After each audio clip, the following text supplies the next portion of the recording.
What's going on, everybody? Welcome back to our Game of Fire podcast. So I don't think Zach has. I know I haven't, but I haven't seen the new Sound of Freedom movie yet, and I really want to. I just wanted to say that Zach and I are going to start reaching out to some companies or organizations, I should say, that work to prevent, stop, bring awareness to human trafficking, sex trafficking, child trafficking, all of that, right? So human trafficking in general, and to bring them on, have a conversation. I've written a few. I do have one agreed to come on. I'm not going to put them out there yet. They should be here in maybe a month or so, just with their schedule. But it's something that we're actively working on, and we'll hopefully have, I should say, a few episodes talking about that with some people actually doing some work for that. And we want to use our platform to raise awareness at least. And it'd be great to get info out there, what this looks like, how to prevent it, hopefully some success stories, just good information that people can use. And but yeah, I just wanted to say that. So cool. Yeah, no, I definitely want to watch that movie as well. It's at every theater now. It's not like select theaters. It's not like hidden. Right. Because I know for a while they weren't gonna just bring it out at all. It well, yeah, it's stuck behind copyright laws or whatever. Copyright laws. Yeah. Supposedly Disney had it for like 3 years and didn't do anything with it. I guess it was like a fully complete movie, and it just sat there. I don't know the full story. I don't think anybody really does, probably, because no one's behind those closed doors. No, that I know anyway. But I have seen a bunch of stuff out there of people going to the movie theater, and a lot of people buy their tickets online now, and they'll go and they'll see there's only like a couple of seats available, so they just buy whatever seats are available and they go to the movie theater, and then there's no one there. There's like 6 people there. And they're like, yo, online this said that it was booked. Like I was getting one of the last couple seats.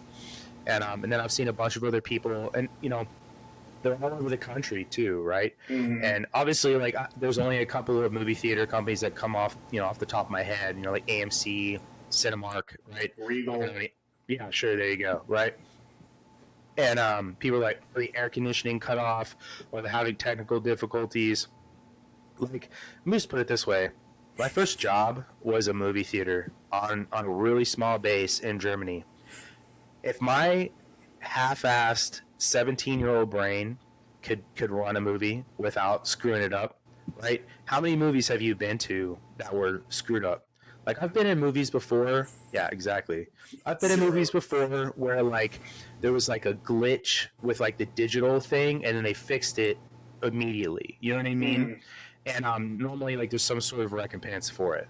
Well, I've never just, seen all these movie theaters or been in a movie theater. It's like, oh, the AC cut off. Well, you can watch the movie, but it's going to be 89 degrees in here.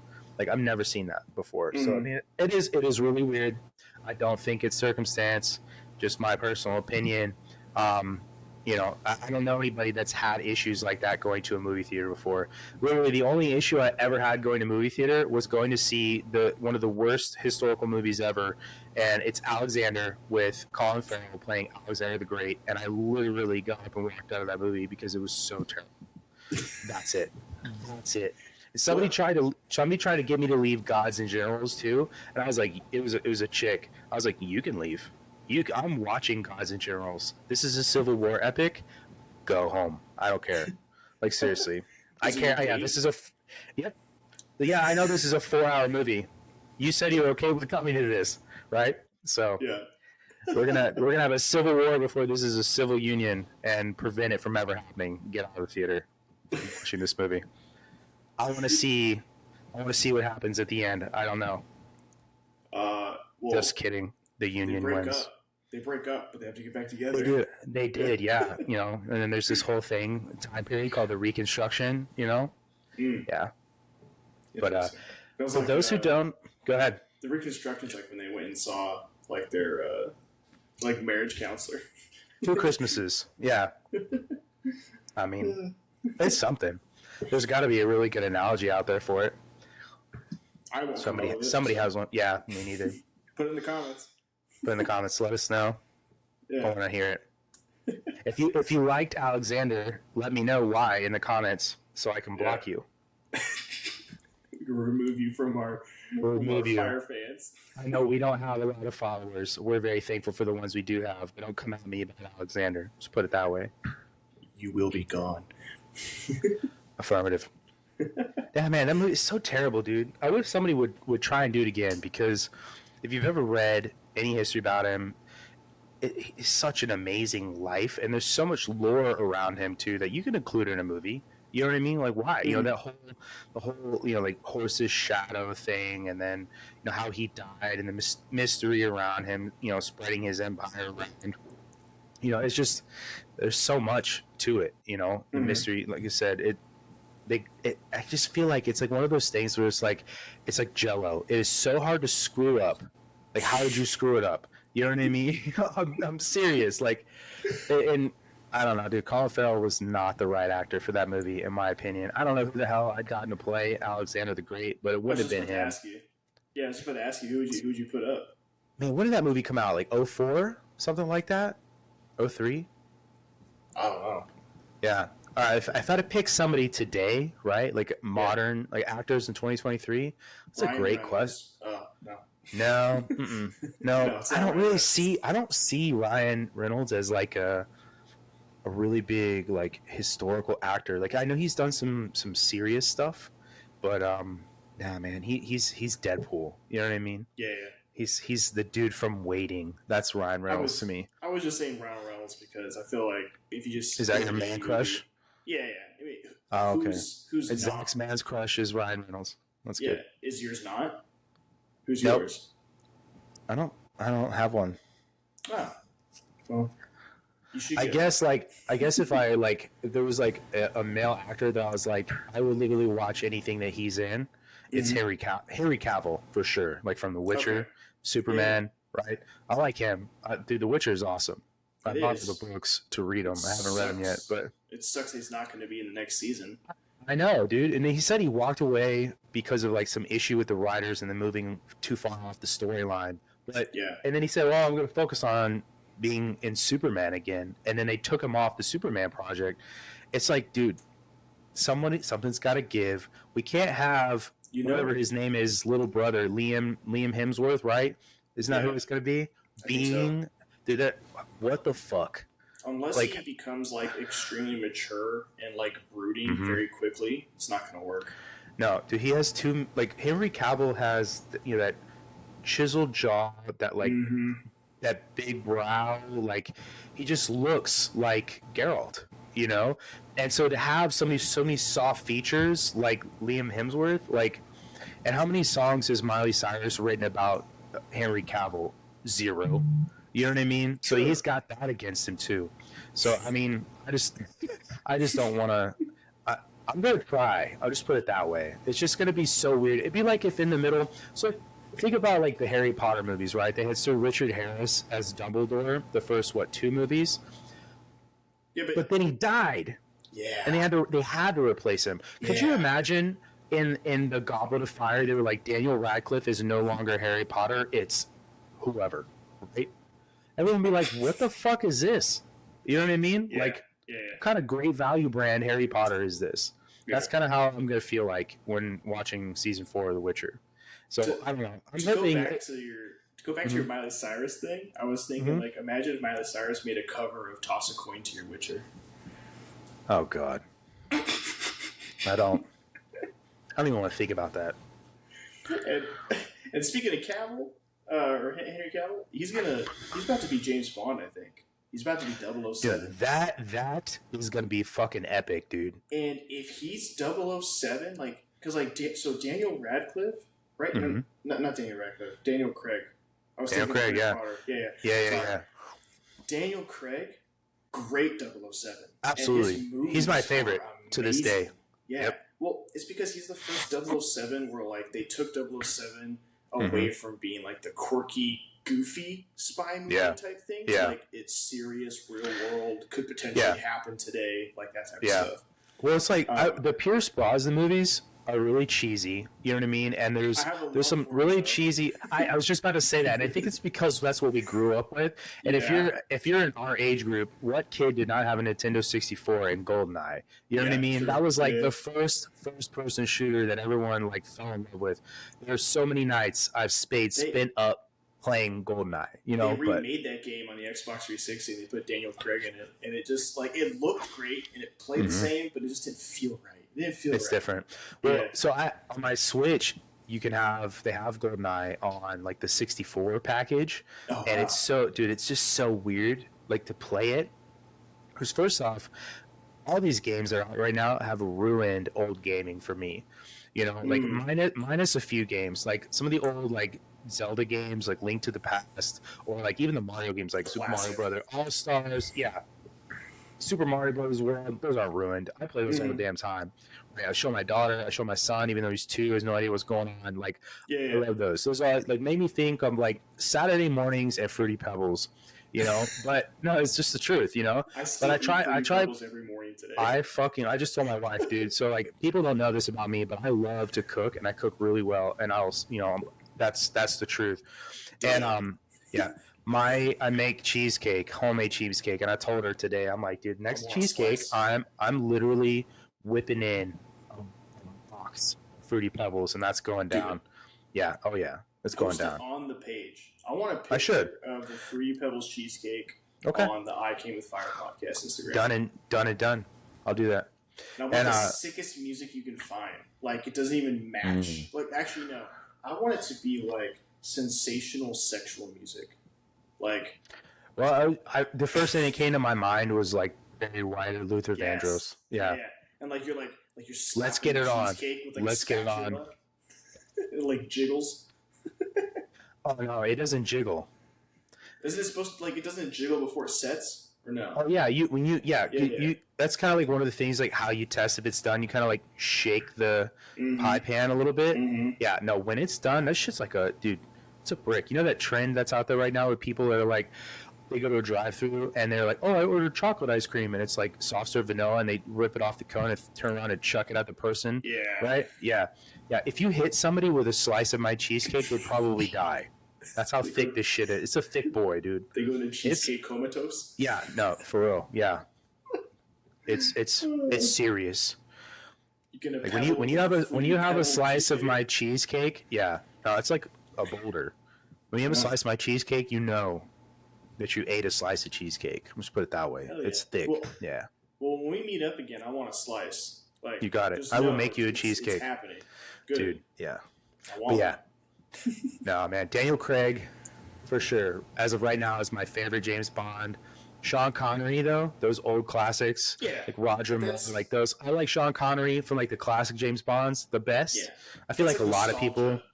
It is I feel exactly. Like This was saying like carries it. Daniel Yeah. Craig. I feel like though, like with Daniel Craig, the type of 007 he was will carry on with Henry Cavill. You know, and Yes. I'll say this too, right? Henry Cavill is definitely a more attractive guy than Daniel Craig is. Nothing against Daniel Craig. So there'll probably be like a little bit more of like the girl element that The Daniel lust. Craig's right. I could see them doing that because obviously Yeah. like Daniel Craig's James Bonds had, you know, some of that like torn, lost love, you know, with Yeah, he was like yeah. always Casino the girl he Royale. broke up with. well, yeah, or she died, right, in Casino Yeah. Royale. You know what I Yeah. mean? And Whereas so Pierce there's Brosnan always that was like sleeping with like 4 women per movie minimum. exactly. And let's be real, dude. Like Pierce Brosnan was pulling Sally Fields and Mrs. Doubtfire. Okay, like Pierce Brosnan is not that dude. And dude, Sally Field back in the day, like Smoking the Bandit, definitely a hottie. But I'm just saying, man, to go from Stuart Dunmire, whatever freaking his name is, like a real estate mogul in San Francisco, in Mrs. Doubtfire, to the Queen's last line of defense. Like, I'm sorry, dude. Robin Williams got the better of you for months dressed as a chick. Get out of my face with your BS, dude. Seriously. I'm just saying. Well, Yeah. if Henry Cavill gets Bond gets 007, I'm excited for like because he'll get like what 4 or 5 movies. I would assume. Yeah, Like, yeah. like, on for, like, Craig had 4, right? Yeah, I think so. Yeah. So like you're gonna get like 4 or 5 movies out, and you're probably gonna get like a movie every 2-3 years. So you've got like probably 10 years of just good, unless the directors just suck. But usually 007 movies can't have a bad director. Yeah. So like, it's gonna have 10 years of just really good. Nah, I'm looking forward to it, man. And dude, yeah. So you can't have Henry Cavill play Alexander because Alexander was really young and died really young, and I feel like Henry Cavill has kind of like past that point where if he played Alexander, like it really wouldn't match. You'd be like, he's really old. You know what I mean? Yeah. And not that Henry Cavill is really old, but he's like too old for the role. You know what I'm saying? Mm-hmm, mm-hmm. It's kind of like when they had Michael J. Fox playing, a high school Marty McFly. That's a great movie, Back to the Future, but it doesn't really jive. You know what I'm saying? Yeah. But anyway, I don't know any like current I guess young actors that could play him then that would like kind of fit. Like, I know. As crazy it might be, it probably wouldn't fit. But could you grab like Zac Efron maybe? Like his personality wouldn't fit. No, I wouldn't. No. Mm-mm. Because I always think too, like I'm just thinking of him like looking young and chiseled. You know what I mean? Or like I guess that time period. No, probably won't fit. I just don't see Zac Efron that way. I guess that's fair. Yeah, it's like I always think too because they've never made like a Zelda movie, so I always wonder like who would you get to play Link? And really, I no one comes to mind except now. Like I could kind of maybe see like Tom Holland playing Link. I could see Tom Holland playing Link. Because you put some ears on him, right? Yeah, I could see that. And he kind of has those features because like Link is not like super musky. He's not built like Geralt of Rivia. You know what I mean? Yeah. Like he is kind of he's kind of small. You know what I mean? He's muscular, but not in like a Witcher sort of way. You know what I mean? Mm-hmm. So I feel like Tom Holland could kind of fit that role pretty well. Just my personal opinion. But anyway, yeah. So tonight's episode is another popcorn podcast, and I know, man. Zach's gonna lead this one off. So I think I'm ready to get into it if you are, dude. Cool. So we just had a whole bunch of like kind of fun conversations, but all my questions are kind of more serious. So the fun might continue. Kind of depends on how you answer. Okay. It might have ended. So sorry if you're listening. The fun's over. We're getting serious now. Okay. This first one's a little not too serious, but it kind of gets it moving. Do you think there should be more requirements in scrutiny to become president of the United States? Yes. The answer is yes. Okay. Do you know what the requirements are currently? So I know that there's an age limit. I want to say that it's 35, right? I believe so. It's in the 30s. I can't remember the exact number. Right, and I know you have to be an American citizen. And it's not just American citizen; you have to be born in the United States. Yeah, you can't be naturalized. Right, so you can't be a naturalized American citizen. Yep. I know that there's no requirement to be, a prior military or even hold political office. Obviously, so as far as I know, I'm pretty sure those might be the only barriers. Let's look it up. Yeah, look it up. Let's do it. Jamie on. I did a quick look up, and I couldn't find really anything else. There's obviously stuff that like people think that there should be or whatever, but I'm pretty sure as long as you are an American citizen born and meet the age requirement, like you're good to go. What'd you find it? That's hot. Right here. Natural born citizen. 35 years of age and have lived in the United States for at least 14 years. Oh, that's what it says. It says these qualifications, this is Google, right? These qualifications have remained the same since George Washington accepted the presidency. Naturalized citizens are not eligible to run for president because they were not born in the United States. 22nd Amendment states that no person shall be elected to the office of the president more than twice. Yeah, we know that. Okay, cool. So let's think about this for a second. So currently, so you could be a felon and run for the president of the United States. I'm pretty sure you can't, though. Why not? That wasn't a requirement. It wasn't. I'm pretty sure, because you can't even, there's certain things you can't do as a felon. Can you run for political office as a felon? I'm actually pretty sure you can't. Oh, can a convicted felon serve in U.S. Congress? Yes. as with the presidency, the U.S. Constitution has set few requirements for serving in Congress. Yep. Interesting. So I guess you can. That's weird, man. So because we talked about that. We talked about that with Trent, right? Felons there are certain things as a felon that you can't do. Like you can't carry a gun. Can't carry a gun. You can't vote, right? Or can you vote? I'm pretty sure you can vote. You're asking a lot of questions we just don't know the answers to. Let's see. Yeah. I'm pretty sure felons can vote. Can felons vote? Because I know, like, if you're in jail, can you vote? There's something where it's like if you're in prison or something, or like convicted of something, it's like, I know you lose your voting rights for what I'm seeing right now is that it's a state by state thing. Because all these different rules are coming up. Nebraska, if I'm a convicted felon, can I vote? Yeah. It says voting rights in Nebraska are retained while incarcerated. Oh. So that means you can vote while in Nebraska, apparently. Yeah, so it seems like a state by state thing. Right. Okay. So. All right, so you could be a felon, become president. Mm-hmm. You could be a pedophile, become president.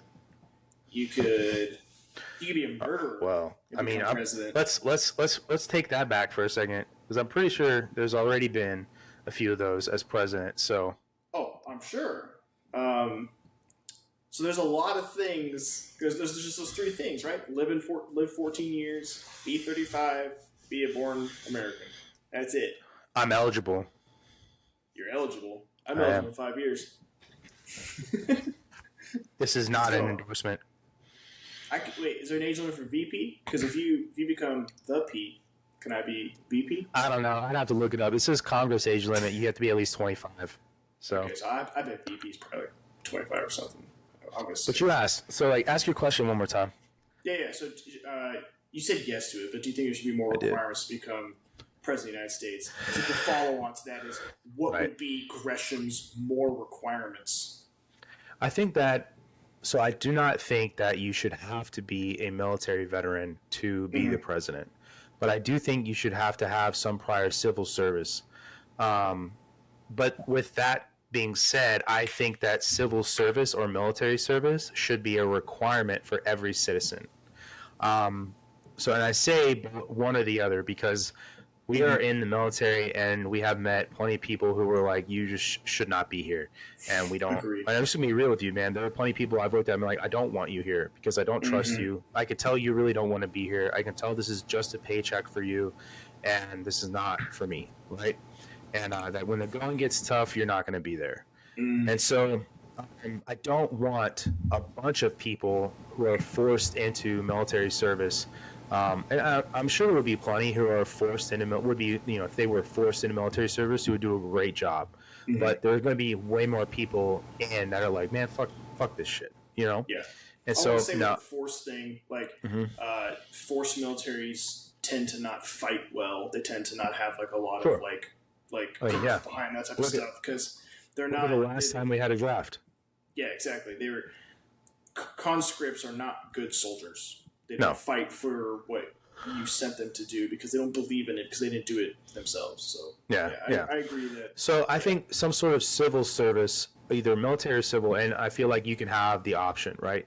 And it shouldn't. You can't do it to where like the second you graduate high school, everybody's got to go do this. It would have to be like between the age of 18 and 25 or something like that, or 23 to put like 5 years on it. You have to do at least ages?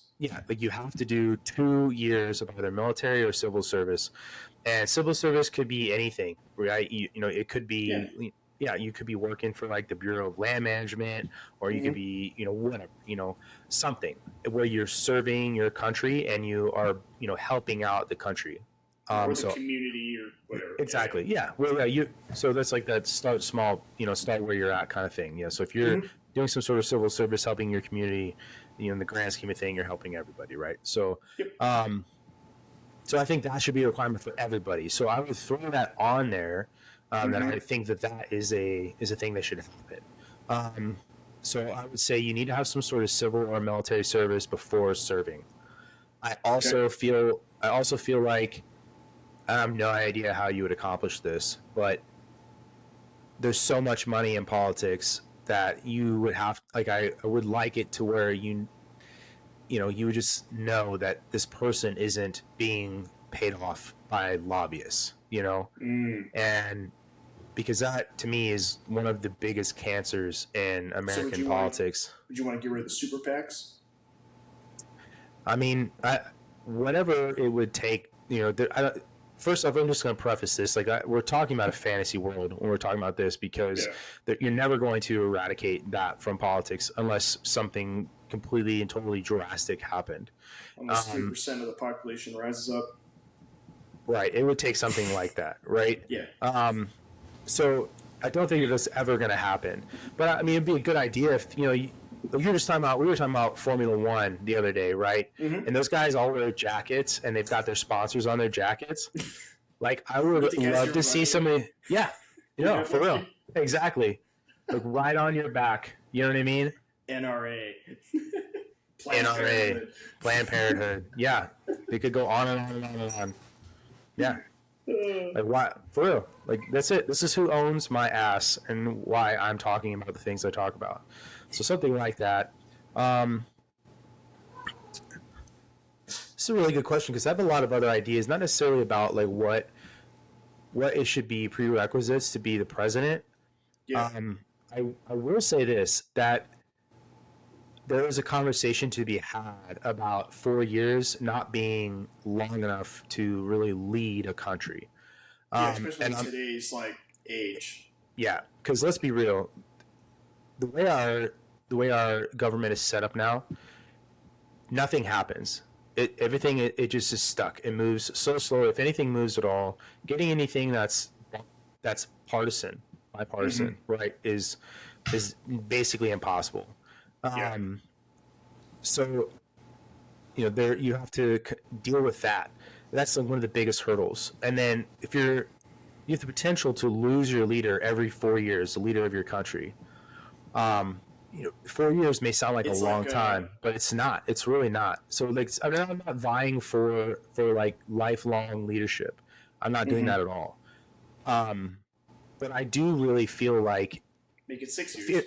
It could be 6 years, but what I'm getting at is these people that have run their country, right? Even if they are dictators for the past 40 years or 20 years or whatever, they know everything that's going on. You know what I mean? It's like the difference between, an E4 and an E9. Like, right? Your knowledge base is so much broader. A good way to explain it would be like GS positions on a base. Like usually you have like you have like the base commander. What is a GS position, Zach? A GS position? I don't know exactly what it stands for, but it's like there's like GS1 through like GS 14 or 13 or something. I know there's at least 14. High. Yeah. That's just a pay grade. There's civilians who work for the government under a contract, similar to like how an enlisted airman would be, except they're not actually like fighting in the military. They're like desk jobs or support jobs and stuff like that. I know like a GS 14 is like equivalent to like a colonel. I think so. Pay wise or whatever. I'm pretty sure. Yeah, like a GS5 is equivalent to like a staff sergeant or something. It's up there. It's up there. But anyways, and they have like a GS14 is like the authority of a colonel sometimes. Like you can have like a deputy commander who's like a GS14. Oh yeah, absolutely. When the commander takes time off, like that guy's the commander. Exactly. Yeah.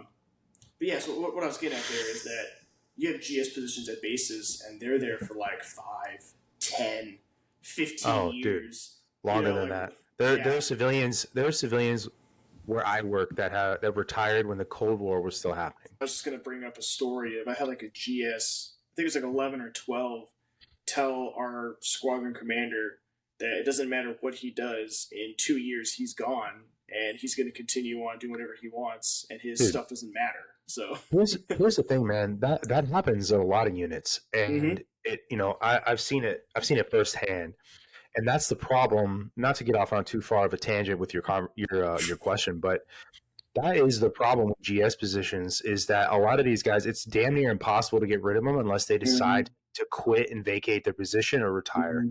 And like these are civilians that are coming to mind right now that I know of, that this the gross incompetence and unwilling to change and work, in a a modern way, it's a fight every time you have to get them to do something. And dude, if this was Target or whatever, like you would just be fired. Yeah. And to me, it's like if you're impeding the progress of a squadron, then you should be let go. Unless you can get on board, then your ship has sailed. See you later. Thanks for playing. You know, Yeah. this, I think a lot of them see this as this easy job that they can just write out until retirement and then go away, and they don't care because they know that nothing can happen to them. And a lot of them will tell you that, which it just sucks because they are in charge of programs and they take up jobs that, other people can have. But anyway, Hmm. um, there's just a fine line, right, between how long somebody can be president and what's too long. Hmm. And there's no way to know, right? Because there's so many different factors. It would go from person to person, you know, Yeah. uh, Well, cabinet FDR was to cabinet, president for like what, like 10 years? something like that. Yeah, Like and all of so like pre World War II, the end of World War, like until right, he died. right, Yeah. exactly. And so, I mean, he did have polio, but yeah, it could have been for longer than Hmm. that, But all I'm getting at is that while I say that the office of the presidency can end at 4 years, or it could end at 8, or technically it could go from 4 years, a new president, and then the next person, that person that was president before, gets another term, which has happened Hmm. one other Hmm. time. So in total 8 years, it could be separated by another term, or it could be consecutive 8 years, or you could just be the president for one 4 year term, right? Hmm. Which we have seen as well. And all I'm saying is if you're going to have presidents, that can hold office longer, there needs to be some sort of mechanism to say this person is no longer competent. And I know we have that in place, but it needs to be, there's that fine line of what becomes too easy to be like, okay, we've done enough, whatever we need to do behind the scenes to remove this person, and it just becomes like the Roman Empire, where the Praetorian Guard is just killing off Caesars because they don't like them and they're being paid Hmm. off. You know what I Yeah. mean? Yeah. Right. So I'm not saying people are going to start killing off presidents. What I'm saying is being removed. It's like, okay, well, you didn't do that. See you later. You didn't do this. See you later. Right. So, but there at the same time, there needs to be some sort of thing where you can, if you're going to have somebody in power, let's just say the term of a presidency goes to 6 years, like you said, or 8, right? Hmm. There, maybe it could be 8. You know what I mean? Because that is the max one person can be president, right? Maybe it can be 8. Hmm. But do you say that's your one term, or do you maybe you get another 8 years, or you get from that point on, if you make it to 8 years, you get one more term, but it's for 4 or something like that. You know what I Yeah. mean? So that I was way gonna you're. say like six. Like Mhm. you can still have 2 terms, but each term could be like 6. So if So you it takes made it it to 12. twice, it takes it to Hmm. 12. So technically, it was like 3 terms. You know, what I mean, like today, I could see that.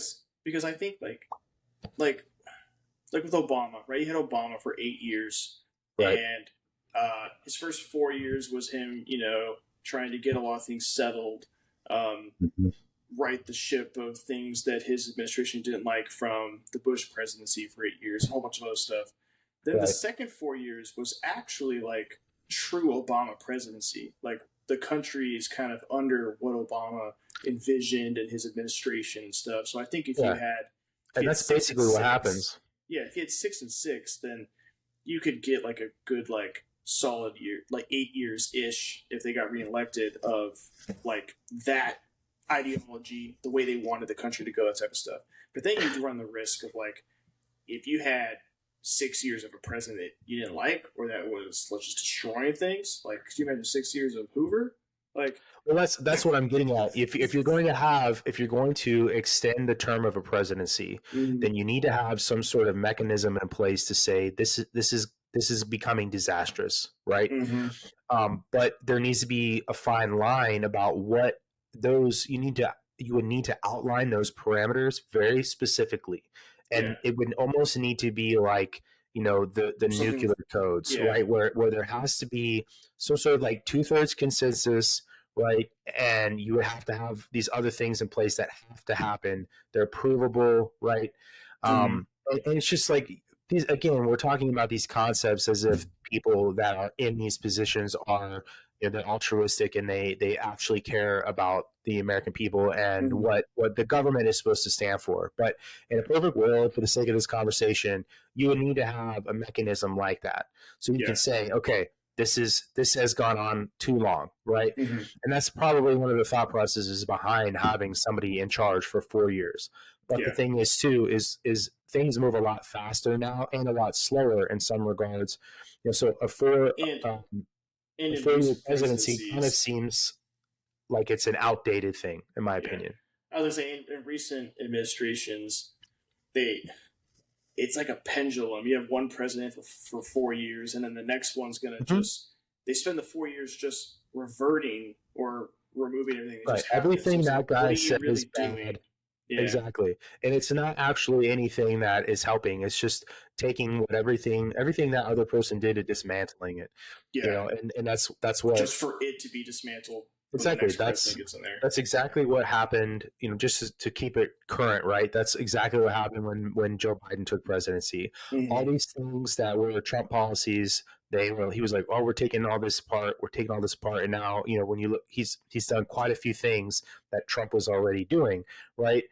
His And Build this isn't Back a Better is yeah, just it's make America great again with a different title.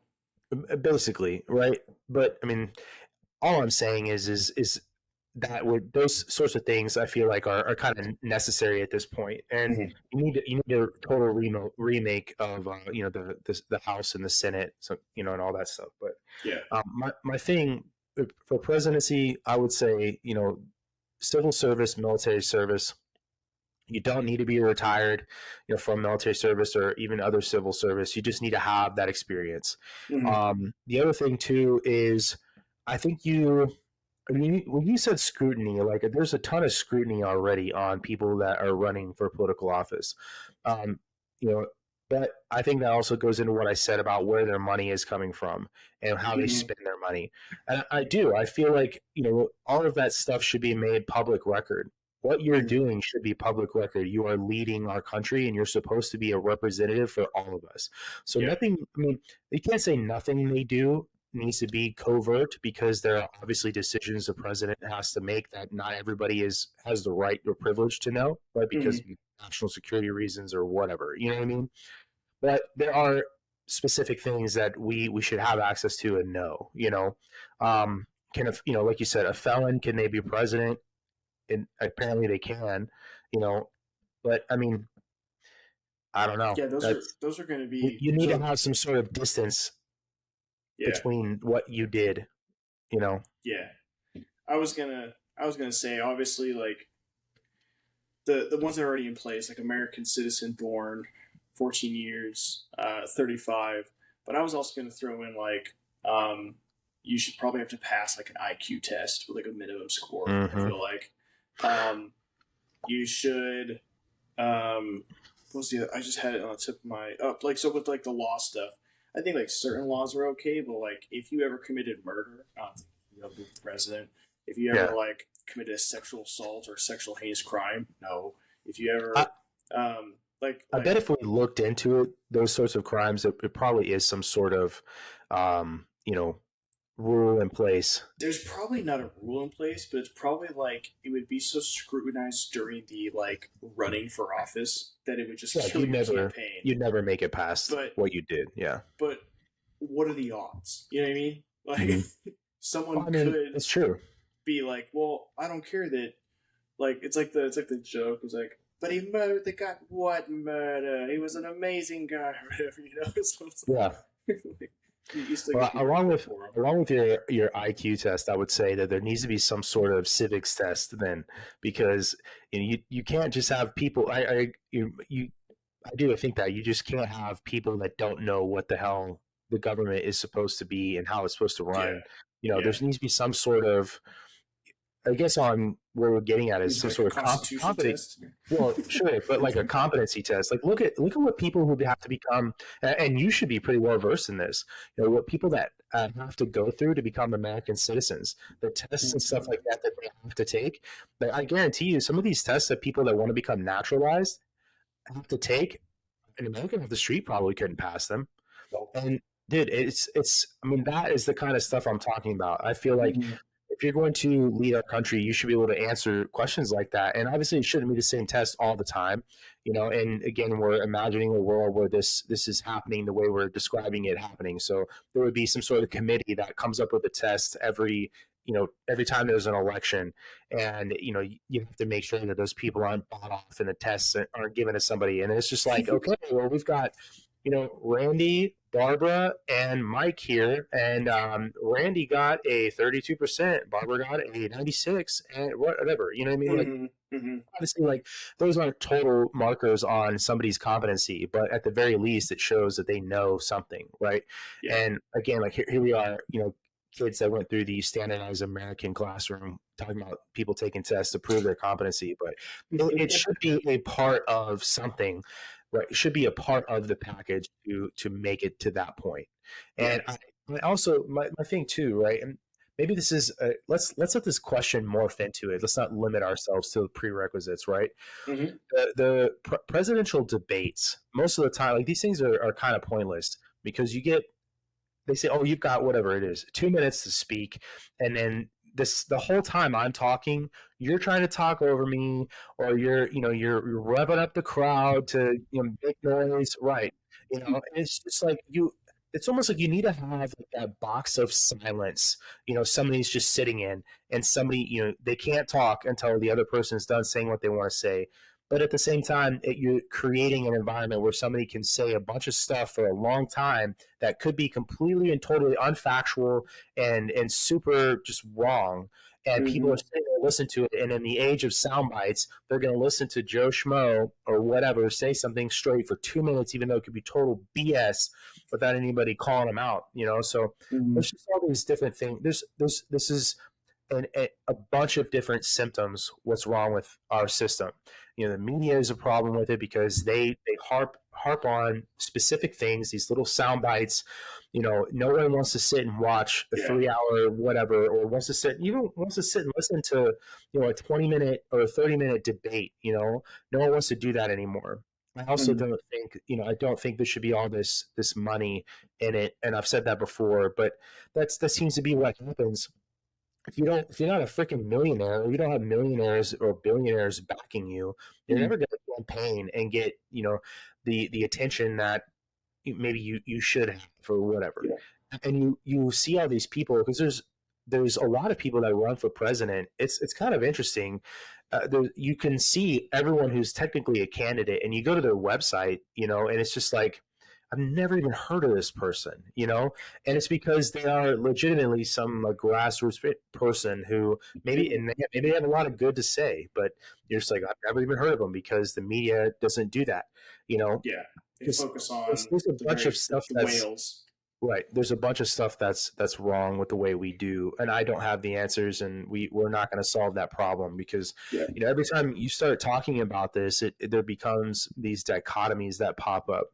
Like, oh, well, we have to have a fail safe if somebody becomes a corrupt piece of shit or incompetent or whatever, and but at the same time, it can't be too easy of a fail safe, because people will start pulling that trigger all the time whenever somebody isn't a puppet. And so you have to have all these fine lines, and what are those fine lines? And so it kind of makes you think about what it is that you would have to change. And I don't know the system well enough to say this is what needs to change. My outsider's perspective looking in is that money in politics is a very bad thing, and that's nothing new or unique to the American government system. And I also think that just with the way the world has gone, that 4 years is not enough to make to have a competent presidency anymore. I don't think that with the way our Congress moves and decisions that get made, our political system is too slow. And so there's a bunch of things that can go into this. And a lot of people have Congress and Senate are pretty much the GS positions of the squadron. Mm-hmm. They're like, for sure. All right, sure, whatever, Mr. President, you're out of here in 4 years, so it doesn't matter to us. And that's the other thing with these. We'll write this up when the next guy gets in. Yeah. It used to be a rule that this could not be a job for you that maintained your lifestyle. Also, it used to be a rule that you couldn't even live in Washington, D.C., or where the capital was. You had to go back to your state. And people are like, oh, that's not possible today with the way the United States is, and there's probably a lot of truth to that. And maybe I'm talking out of my ass, but whatever, But at the same time, I do feel like you should be, if you are going and representing your constituents, you should be where your constituents are the majority of the time. And and again, maybe a lot of these people are, and I bet you like people that maybe some of these what people like to call flyover states, maybe they see their representatives a little bit more than people who are representatives from larger states like California or Florida or Texas. Mm-hmm. But there should be something like that to where it's not this den of just rats, and it's not people becoming millionaires on their salaries. It shouldn't be. I mean, it's a stressful job, so it has to have pay for that. Because let's look at our job, right? A lot of Mm-hmm. what we do can be very stressful. And how often have you said like this is just not I don't get paid enough for this? How often does somebody say that? So a stressful Yeah. job has to have pay for it, but uh, you shouldn't be, like I said, becoming millionaires. And when people like Nancy Pelosi or Dan Crenshaw are making all this money off of the stock market and these insider trading things, it's just like, yeah, that. So anyway, there's a very long answer to your Yeah. question. That there's just so many the prerequisites for me. The biggest ones should be some sort of competency level test. I mean, I don't even know what that would look like, but Mm-hmm. at the very least, some sort of. I think the most important thing for me would be some sort of civil service or military service, either one, and that should just be for all citizens. And Yeah. but so No. in turn, inevitably, as a president, you would have had one of those. Yeah. No. I think this would be a good fit. And on the back end too, I think there should be like limitations, um, like when it comes to like age. So like there's a Mhm. minimum age. I think there should be maximum age, and there should be like other stuff like that too. Oh But yes, and that bro. could go down Yes, another whole rabbit hole of other stuff. But yeah, I think we should get to your next question, or else we're going to sure. be here for a whole 6 year term of presidency talking Yeah, about this. yeah. No, I completely agree with you that if you can be too young to be president, you can be too old, and Yeah. I'll end it at that. Mm-hmm. So, all right, man, I'm gonna keep it with the political theme because I Mm-hmm. have this on here. We're already talking about it. So, who might you be interested in seeing as president in 2024? It doesn't have to be just one answer either. Yeah. Yeah. No, I'm so politically, or I guess individually, I'm a pretty big like constitutionalist slash like libertarian. Mm-hmm. Um, but I know the Libertarian Party will not get elected at all. I don't even know who they've decided as their like person running. Like No clue. last time it was Joanne Johnson, I believe, or Joe Johnson. Mama And she Joe, went, right? yeah, she went, and I think she would have been great. Um, but it's gonna come down to a Republican and a Democrat. Joe Biden's already the ticket, right, for the Democrats. So Yep. um, he ain't it. It's not my vote. So the Republicans, it's probably going to come down to Ron DeSantis or Donald Trump. Mm-hmm. And if it comes down to those two, I'm pretty all in on Ron DeSantis. Um, I Right. think that yeah. So I think he's a very strong type of individual who will kind of like reset us onto just like the proper path, like more like morals and um, fixing things internally and not So really how? focusing on externally and stuff like that. So I feel like to do that, his biggest obstacle is going to be uniting the country when we're very split, right? Yes. So I agree with you. I think that he has the tools necessary, mentally, his Mm-hmm. faculties to do that. But how do you see? Because you said he's going to do that or could do that. How do you see that happening with the schism that our country has right now? And So the way I that the media is going personally, to play out, the way the media is yeah. going to play out the next couple of years, and there's going to be all these people that believe a bunch of BS, right? How is he going to do that? How is he going to unite people? Because Joe Biden said he was going to, and there's not been a lot of effort No. at that, right? How is Yeah. Ron DeSantis going to be different for you to say that? I wish I had an answer actually for you on this one, and I don't really know. And the reason Hmm. why I don't have an answer for you is because I don't think anyone could be in that position that would not fix the crazy like division that our nation currently has. It's literally like a pendulum, but it's a pendulum that's getting more momentum every time it swings. Hmm. And it's going to like the next time it swings the other way, it's going to swing further, and the next time it swings back the other way, it's going to swing even further. It's going to keep going until it swings off the freaking machine or whatever. And I think that's just how it's going to be. You're Hmm. going to need something outside the political world, like catastrophic, to unite the American people. Hmm. That's the only way the division stops. So That's what do what you I mean? You think. said outside the political world. Do you mean some sort of event, or do you Yeah, just mean?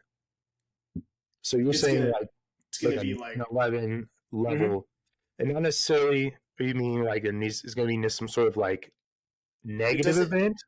it doesn't yeah it would have it doesn't necessarily have to be negative. I don't know So how you would have a nine something. eleven event positive, but Well, I don't. Yeah, obviously that's not positive. What I'm talking about is on the scale that nine yeah, 11 that's what I'm saying. united everybody. Yeah. Yeah, you need something strong enough Hmm. to get all the Americans to become Americans again. Not I'm a Republican, I'm a Democrat, I'm a socialist, I'm a conservative, I'm I'm a libertarian, I'm a this. You need something to make us all Americans again. Right. And that's why they came up I with Operation Northwoods. to make us all Americans again. No, but for real though, like I agree with that statement that Yeah, there's too much I'm this or that, and there's too much of that in a lot of different ways. yeah. But That's how why. how Ron That's why I DeSantis could think do that? Go I ahead. don't know how he could, but that's why like I have conversations with a lot of my family members about this and like close friends, and it's like if we as Americans could just realize that we fundamentally are individuals who have all these rights and our rights can't be infringed upon. And I'm talking like all rights, right? They can't be infringed upon unless it interferes with someone else's rights. If we could just somehow figure that out, and I don't understand why it's so hard to figure out. And like what I'm getting at here is I'm the person who is perfectly okay with the LGBT trans person defending their weed farm with guns. I'm Right, perfectly okay with that. What I'm right. not okay with is you pushing your ideologies or your stuff onto me because I don't want to be that. That's where Mhm. the right interference comes in. You Right, can 100% do whatever you want to do on your piece of land. In right. public, we need to not interfere with each other. And that's, I don't understand why there needs to be such a hard push for like, oh, if you don't believe exactly what I believe, then you're my enemy and you're wrong. Like, why can't it just be cool? It's whatever you believe in. I don't have to believe it, but I'm happy you have the right to believe in that. I'm I gonna go think believe in what I believe in. I think currently one of the biggest culprits for that is the media. Yeah. Um, and I feel like there's going to be a lot that'll have to change for that to end. And it'll take a lot of self actualization and self realization for a lot of people for something like that to change. Um, as far as like the to answer the question with Ron DeSantis, I think there's going to have to be his, in my opinion, his best tactic is going to be have to be an appeal to logic. Mm-hmm. And when I say an appeal to logic, I'm hoping again because social media is both a massive curse and a massive blessing. Mm-hmm. That hopefully, as people like to say, the algorithm does its job and puts the BS in so many faces that when somebody starts just making sense, that it makes enough sense to enough people. Mm-hmm. And the problem with combating the media is they paint this picture of a minority ruled society, and I don't necessarily mean like minority race wise, right? I Mm-hmm. mean people that are, they say are marginalized groups. That's fine, and there are people in our country that are marginalized groups, but you cannot have a society run on decisions being made by the minority for what's best for the majority. That's not how things work. Yeah. And I'm not, you know, you can never have a society where everybody is equal. This Mm-hmm. whole goal of equity is unattainable. So you're always Mm-hmm. going to have some sort of out group, whether they're an out group because somebody or some people have othered them, or they're an out group because they just really don't match with whatever the majority has going on. And Mm-hmm. we've reached the point, right, where there are no more pilgrims traveling on the Mayflower across the ocean to get away from what they perceive as religious persecution, right? Mm-hmm. There's nowhere to go anymore. Okay, so there's no other place to have that happen other than right in front of your face. So you're gonna have to deal with it, and you have to deal with it in a way that it doesn't start affecting everybody else's lives, because that's one of the biggest points of frustration I think that you're hitting on is people are sick and tired of being told that they have a phobia, or they're sick and tired of being told that they are hateful or whatever. Mm-hmm. They know they're not. Yeah. Okay, and people don't like being told things about themselves that aren't true, and Yeah. that's what happens very often, and that's the frustration point for a lot of people.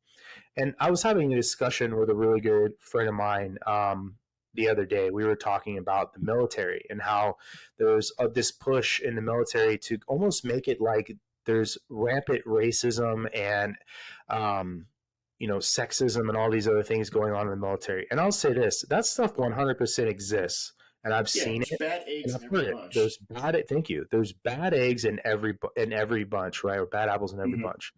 Okay. Here's the thing, though. Take me to a house party in housing on a Friday night. Let's go look at the demographic. Okay. You will literally have, I guarantee it, every race represented, every gender represented, all Mm-hmm. partying together, all having a good time, no problems, right? Yeah. It's just these There's are no things that problems because military, there's right? no problems because they're just people coming together to enjoy their time. Exactly. Not any one individual is upset with anyone or No, pushing their ideology on another person in that right. event. They're just Exactly. humans enjoying time together. Right, and that's something, and that's what we were talking about. Is just it feels like people are trying to make an issue of this in the military to use it to push an agenda or exact a bunch of rules that don't need Mm-hmm. to exist. And that's what I'm getting at is happening with the media in our society today, Mm-hmm. is that they're making something that is a problem into an even bigger problem, or they're putting a magnifying lens on something that's a smaller problem and trying to make it some to be something that is a lot bigger than it is, and it's causing issues. Yeah. So that's the biggest hurdle that somebody is going to have to get over to unite people. And you could, like I said, you can only hope. I feel like Ron DeSantis, because I was say this too. That's who I would see right as president. Yeah. It is an appeal to logic, is it appeal to people. You're going to have to, let me say this too, like the the Republican Party is going to have to let go of certain things, to be listened to and be successful. Yeah. And that's just the way it is. And one of the ways or things that they're going to have to get over is that there is separation of church and state in our country. And Mm-hmm. there's a lot of people that aren't going to like hearing that, but it's the truth. And Yes. this is not just I was. one country or another, Yeah. right? I was going And to so, bring up that Ron DeSantis needs to make sure that while he's running, he keeps religion out of his race, like as much as possible. yeah, Like, cool. yeah, Because he can people are going talk to be about trying he to can, bring it in, yeah, he can talk about his belief, but like he needs to make it known that it doesn't interfere with his policies towards Americans as a whole. You know right? what I mean? Yeah, And the whole like, I want to say something here. I'm going in for Ron DeSantis because it's kind of like with the Trump and Hillary thing. I mhm. did not want Hillary Clinton president for a plethora of reasons. It had nothing to do Yeah, with her being a woman. It had nothing to do with her being a zero. Democrat. It had to do with how she handled situations in her past political career that I just did not want her president. So in the end, I voted for Trump. It was the lesser of two evils in my eyes, and I went with one that was just better because it was going to be one of the two anyways, right? It is, And that's what's like, unfortunately. yeah, and that's what I kind of hate is like you get people who get stuck in like, oh, I have to always vote Democrat, vote blue no matter who. No, you don't Hmm. have to do that. Look, and I do my very best to look at both sides. I try to look at everything that's Right. happening. and I'm going to side with whoever is doing the best for that predicament or that situation. I don't care Exactly. what side of the aisle they're on or whatever. Yep. Like, there's a lot of things about Elizabeth Warren that I just can't stand. But there's stuff that she says, and I go, yes, thank you. Someone in politics said it. Sure. Sure. And there's a bunch of other politicians on both sides of the aisle where, yeah, and no one, and that's the thing, no one on either side of the aisle is going to be someone that you fully agree with. But Yeah. an analogy that I've used before, like with friends and stuff, and this will be the first time all our listeners, and I think you will hear it, is when you have the president, right? The president is your like bus driver, okay? And all of us as Americans are on this bus, and we're all trying to get off as close as we can to like our stop. But obviously, the bus isn't going to stop at our house. That's ridiculous. It's going to have these very specific routes that it stops at. And so when you choose your bus driver or your route leader, right, you're going to vote for the one that gets you to the closest to your stop. Now, you need to understand that when you vote for that person or that route, that stop might take it really far away from like your stop, right? Gresham, your stop might not be my stop, and it might be further away. So you're going to be voting for the route that gets you closer to your stop, and that's perfectly fine. But we need to understand where these stops are, and when you're voting, you should be trying to vote obviously for the one that gets you closest to your stop, but you also don't want the bus route to drive off a cliff. So like, let's be more cognizant with our voting power and pick the one that gets America to the best stop closest to the goal. That's what I'm kind of getting at here. Like, to me, Ron DeSantis doesn't get me to my house, but he's going to get me a pretty good couple blocks to it, and I'm okay with that. Right. And here's the thing, man. We're never going to elect somebody that is representative of all Americans because that's just the way human beings are. Yeah. But I mean, again, to how and who is the best person to kind of bring people together? I mean, that is a really tough question. I think Ron DeSantis is a smart enough person, and I think that he's demonstrated to me at least enough capability to be able to lead our country. So that, I mean, that's who I, with what's out there that I know of, would like to see. Yep. Yeah, that's good. That's a good question. Thank you. Oh, you, G. All righty. Let's get into it. Sorry if I keep looking to around. My cat's being extremely cute today, so I have to keep giving her little pets. Let's see here. I kind of want to leave it in the kind of the political realm. Kind of in the political realm. Do you believe hate for others of different cultures and religion is just normal human nature, or is it taught? And can we, as a society, cultivate a like peaceful or properly educated, like moral value safety net that doesn't have to rely on religion or anything to kind of maybe remedy that? So pretty much, like, do you think people are inherently evil, or are they taught evil things? That's kind of what's getting at. Cool. So I'm going to answer your question from a non-moral standpoint to give you an answer about good and evil, right? So the ideas of good and evil are subjective to what people think, okay? And this question invokes a lot of like thoughts about like Nietzsche. Is there a moral safety net? No, I don't think so. I think I'm going to answer your question in reverse. People have to have something that is on the level of religion, and I think that is innate to human beings. I think we are programmed that way, whether we're a simulation, right? Yeah. You have some sort of belief system, and I say that because of the creation of religion, and we have a much more secular society now, obviously, than the society even our parents grew up in. And when you look at, I'm not just talking about people that you know that go to church on Sunday or whenever you go to church, that are, you may not even know they go to church. They're religious, right? But they're not in your face about it. And then we've all met people that are very in your face about their religion, right? The thing is with that is as human beings, we've kind of taken other things and made them into religions, whether they have that people understand that or not. Okay. So when you have religion, you have an ideology or you have a dogma, right? You have a set of beliefs. And when you have a set of beliefs, you have people that don't believe. And so now you have an out group. And then those out groups are heretics or whatever. And you have people who, let's take politics, right? You have people who are on the outside of what you think about that can disagree with you, and you don't really care because it doesn't affect your life. And then you meet those people that don't like the way you think and they become violent about it, or they try and cancel you or whatever.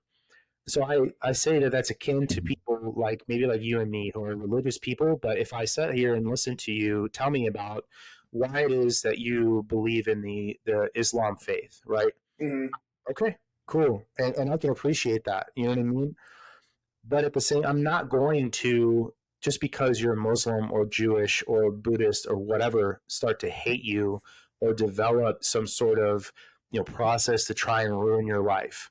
But there are zealots who will do something like that. Just like Mm-hmm.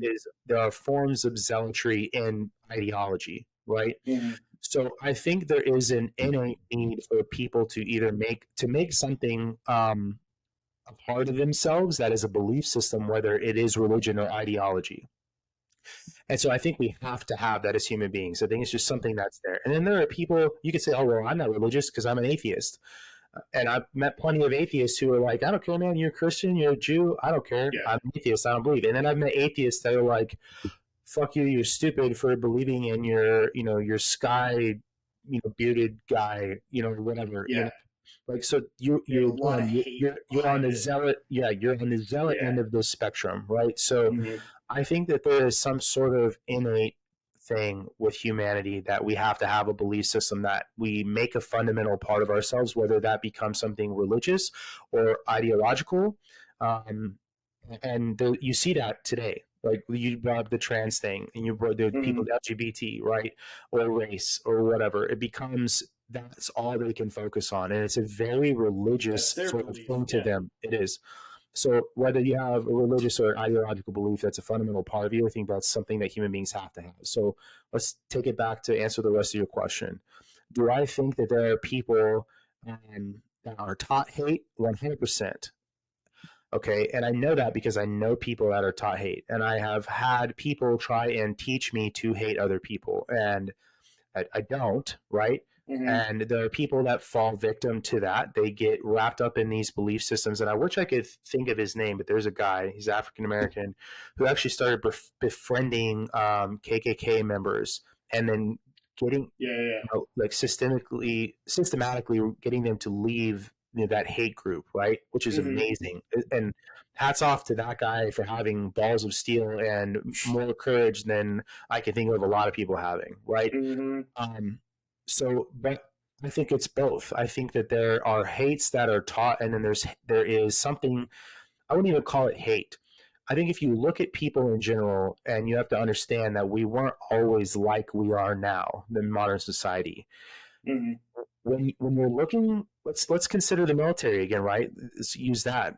If you and me are attending some sort of PME and I don't know you, right? And PME for everybody listening is professional military education. And typically what that means is you take a lot of people in a lot of different jobs in the Air Force and you put them in a classroom or whatever, some sort of training environment, and they're learning together. Mm-hmm. If I find out you're a cop, what's the first thing we're going to do? Do we just become best friends? Yep.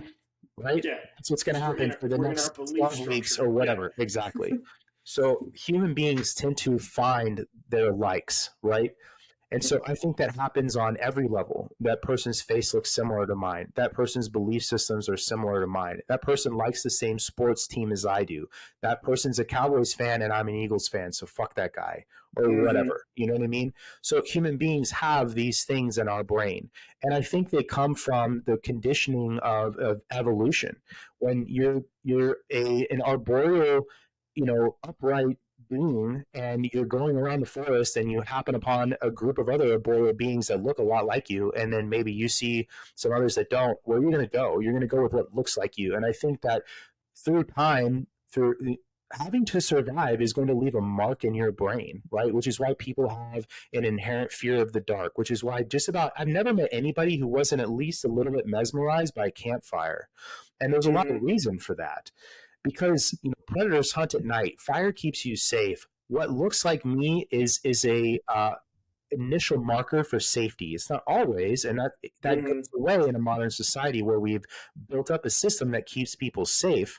But when you're living on the land, you go with what looks like you, right? I Yeah. mean, look at all these native tribes, right? Whether they're American native tribes, they're native tribes in Africa or wherever, they become tribal, and that's the whole point, right? Mm-hmm. So if that exists, right, and you can kind of deconstruct that now as a modern human being, but there are people that are taught hate, and there are people that inherently want to be with people that look like them. It's the exact same reason why people tend to marry other people that they look like. Mm-hmm. And there's nothing wrong with marrying outside your race, although people have issues with that. And that's my Mm-hmm. opinion when I say that there's nothing wrong with, a black man and a white woman, or an Asian man and a Hispanic woman getting married. I don't see an issue with that, right? Yeah. Or whatever. And so I just think that those things both exist at the same time. It's the conversation of nature versus nurture, and they're both happening at the same time simultaneously. And sometimes you have people that grow up in environments that bombard them with certain belief systems, and that becomes who they are, and they can't deconstruct that, or it becomes so hard to live that way. I'll go say this, dude. There was a girl that I dated in high school who was Mormon, and according to her, it was extremely rigid household. That chick is like went the total opposite way. Just put it that way. Mm-hmm. And so She rebelled. it's the person. Yeah, exactly. Rumspringa, Mm-hmm. right? I know that's not Mormonism, but I'm just getting, making a joke. But Yeah. it's based on who the person is. Mm-hmm. But we need that. It's a form of structure, and it's a way that our brains are it's something our brains are creating, this scaffolding around our life to make it make sense. Mm-hmm. That's what's Yeah. going on. So yeah. So when I think about it, when I was thinking about this question, I've had a lot of people in my family and some friends tell me that I'm a very negative. I have a very negative outlook on the world or humanity in general and stuff. That has never Uh, been my impression of you, for real. yeah, so I hide it pretty well, I guess. But some people have said this to me, and I've always sat back and thought about it, and I would say I kind of do. And the reason why I do Sure. is I think that because humans are just animals. We just happen Mhm. to be the most intelligent animal on this little blue rock that we know of. Who knows? Dolphins could be smarter. I don't know, or more intelligent. But we just happen to be the most intelligent one here. Mhm.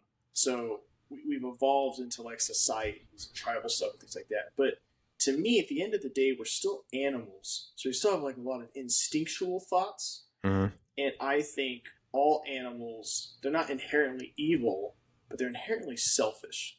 Mhm. We are always trying to think. It's any animal. How do they get ahead? How do I get ahead? How do I ensure my safety, my family's safety, my type, that type of stuff. Mhm. And whether humans are friendly or nice or whatever, I think those are taught over time. But I Mhm. think if you took individual humans and didn't have in stuff told to them or taught to them, I think they would be like a stray cat. They'd be like a stray cat. They would attack everything that came near them. They would be very very wary of anything, and they would be skittish and run around. Mhm. Right? Humanity today is like a indoor cat. It's pretty nice. It likes things. It's pretty chill. It's calm and collect. It probably die if you put it outside because it doesn't want to survive. But it's that type of thinking. So I think inherently humans are not necessarily evil, but because we are inherently selfish, we will do a lot of evil things to other humans and to other creatures Well, and to ensure our survivability. I would take that a step further and say I wouldn't even call it selfishness. I would call it self-preservation. And Yeah. you have to be selfish I guess, and to use that Mm-hmm. word in that regard. So if you took a human being and you just threw them in a room and threw them food occasionally so they would survive, there's no social conditioning, there's no education, there's no teaching somebody what manners are, right? That social Mm-hmm. conditioning. They're just going to be whatever is in their brain is and how their brain has evolved and what they genetically have, all this stuff. And like you said, Yeah. it's going to be like a stray cat. And this is why you have people that come from homes that they didn't get loved the way they deserved, or they were treated poorly, and they have more instinctual self-preservation type behavior because of what Mm-hmm. happened to them, Mm-hmm. right? So human beings are either we are either conditioned to be positive, or negative, but what we choose to be is on us. You know what I mean? Like Yeah. some people, I feel like more people's default behavior is to be kind and understanding on the surface, right? And then Yeah. there are people whose default behavior is to be selfish in that way, or hurtful, and those are all products of their environment to me, right? And there are people Yeah. that grow up in terrible environments that grow up to be absolutely amazing people, and there are people that Mm-hmm. grow up in the quote unquote ideal environment and they're total pieces of shit, But again, those are the outliers to this, paradigm we're talking about. Mm-hmm. But to answer your question, the whole moral safety net thing, there are things that I'm sure you're familiar with the terms malum se, malum prohibitum. What is morally wrong, or what is legally wrong, and that's why there's laws, because Mm-hmm. we can all agree that murder is wrong. We can all agree that whatever rape is wrong, right? But not everybody's going to agree that theft is wrong. Some people Yeah. think it's totally validated. They're validated in their thought process that you should be able to rip somebody off because they're rich, even if they've worked to get to that point, right? Well, That's there's okay. validation for No, murder too. right. But yeah, no, I mean, you're right. And Mm-hmm. that's true. Um, but I would say this, that I think that if you're going to scale those things, right, murder is higher than the idea of theft on the what Yeah. is No. I. inherently wrong and what's Yeah. Yeah. inherently getting okayer, right? Yeah. So, Theft is way more gray. mhm, Murder is right, like you shouldn't do it at all unless it's like self-defense or defense of others. right. Yeah. So Like there's a that's what I'm clear getting at. line. That's Yeah. why, because there's no moral safety net, because people have to have some sort of ideology or religion as a fundamental Mm-hmm. part of themselves. That's why there are laws, and that's the whole point of Mm-hmm. society. Yeah, but I think because I was thinking with this as well. It's like, so if you're going to have like proper education or like proper morality like given to the masses to ensure that's taught right, then you Hmm. get into issues of like, okay, well, whose morality? You know what I mean? Hmm. What Yeah, morality is being taught? That right. type of stuff, and that gets into kind of like some sketchy stuff because you're going to have people who are like 100% zero abortion, and you're gonna have people who are like pro-abortion, and you can't like dictate one or the other through morality because everyone's moral compass will be slightly vague there, and it can be.